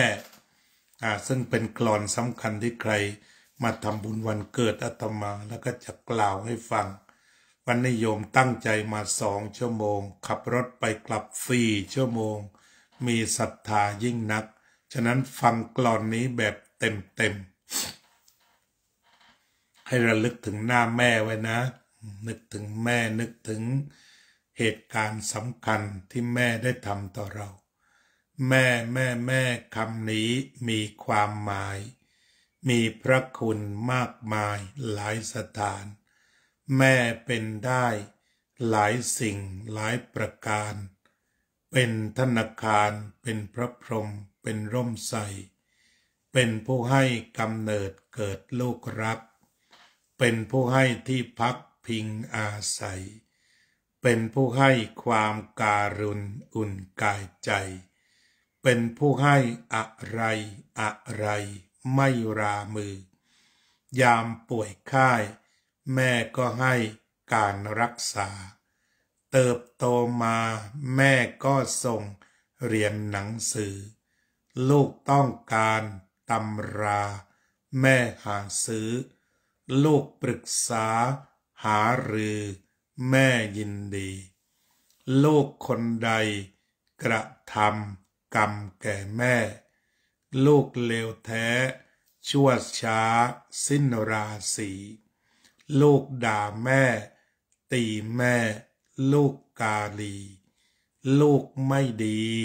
ทำแม่ช้ำระกำใจน้ำตาแม่รินไหลเมื่อลูกร้ายน้ำตาแม่เป็นสายเมื่อลูกหมิ่นน้ำตาแม่หลั่งลงรดแผ่นดินเมื่อได้ยินลูกเสเพลเนรคุณโอ้แม่จ๋าพระคุณแม่แผ่ปกเกล้าโอ้แม่จ๋าผู้เฝ้าเข้าเกื้อหนุนโอ้แม่จ๋าผู้เมตตาผู้การุณโอ้แม่จ๋าผู้ค้ำจุนไม่ห่างไกลน้ำใจแม่สะอาดแท้กว่าทุกสิ่งน้ำใจแม่สะอาดยิ่งกว่าสิ่งไหนน้ำใจแม่สะอาดเกินกว่าสิ่งใดน้ำใจแม่มีไว้เพื่อลูกเอ๋ยอันนี้ก็ถือว่าเป็นการจบคำบรรยายไปเลยด้วยนะโยมก็ไหว้พระกันซะก่อนเดี๋ยวอาตมาจะปิดรายการด้วยการนั่งสมาธิแล้วก็แผ่เมตตาอรหังสัมมาสัมพุทโธภควาพุทธังภควันตังอภิวาเทมิสวากขาโตภควตาธัมโมธัมมังนามัสสามิสุปฏิปันโนภควโตสาวกสังโฆสังฆังนามามิทางโน้นคุณพรทิพย์บอกว่าสุขสันต์วันเกิดข้าขอให้มีสุขภาพแข็งแรงมีแต่ความสุขสงบเย็นตลอดไปค่ะเนี่ยมีอวยพรมาจากอเมริกาด้วยต่อไปก่อนปิดรายการก็จะนั่งสมาธิร่วมกัน2 นาทีร่วมกัน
สัพเพสัตตาสัตว์ทั้งหลายที่เป็นเพื่อนทุกข์เกิดแก่เจ็บตายด้วยกันทั้งหมดทั้งสิ้นอาเวราโหนตุจงเป็นสุขเถิดอย่าได้มีเวรแก่กันและกันเลยอาภายาปัจจาโหนตุจงเป็นสุขเถิดอย่าได้พยาบาทเบียดเบียนซึ่งและกันเลยอานิคาโหนตุจงเป็นสุขเถิดอย่าได้มีความทุกข์ใจเลยสุขีอัตตานังปริหารันโตจงมีความสุขใจรักษาตนให้พ้นจากทุกภัยทั้งสิ้นอาตมาแผ่เมตตาให้ลุงฝรั่งหน่อยนะAll living beings, all human beings, be free from danger, be free from hostility, be free from aversion, be free from suffering. May all living beings, may all beings,May all human beings be well, be healthy, be wealthy, be safe, be peaceful, be happy. อภิวาทนาสิลิสะนิจจังวุธาปัจจายโตจัตตารโอธรรมาวัฏฏันติอายุวันโนสุขังภะลังมีอวยพรวันเกิดเพิ่มเติมจากประธานบริหารวัดพุทธปัญญาขอให้คุณมีแต่ความสุขโยมศรีวิไลศรีวงชัยส่งดอกไม้มาประมาณ20 ดอกให้มีความสุขเช่นกันโยมพยาวเจนพนัสร่วมภาวนาด้วยก็คงจะต้องจากลาท่านผู้ฟังผู้ชมไปเพียงแค่นี้อนุโมทนาสาธุ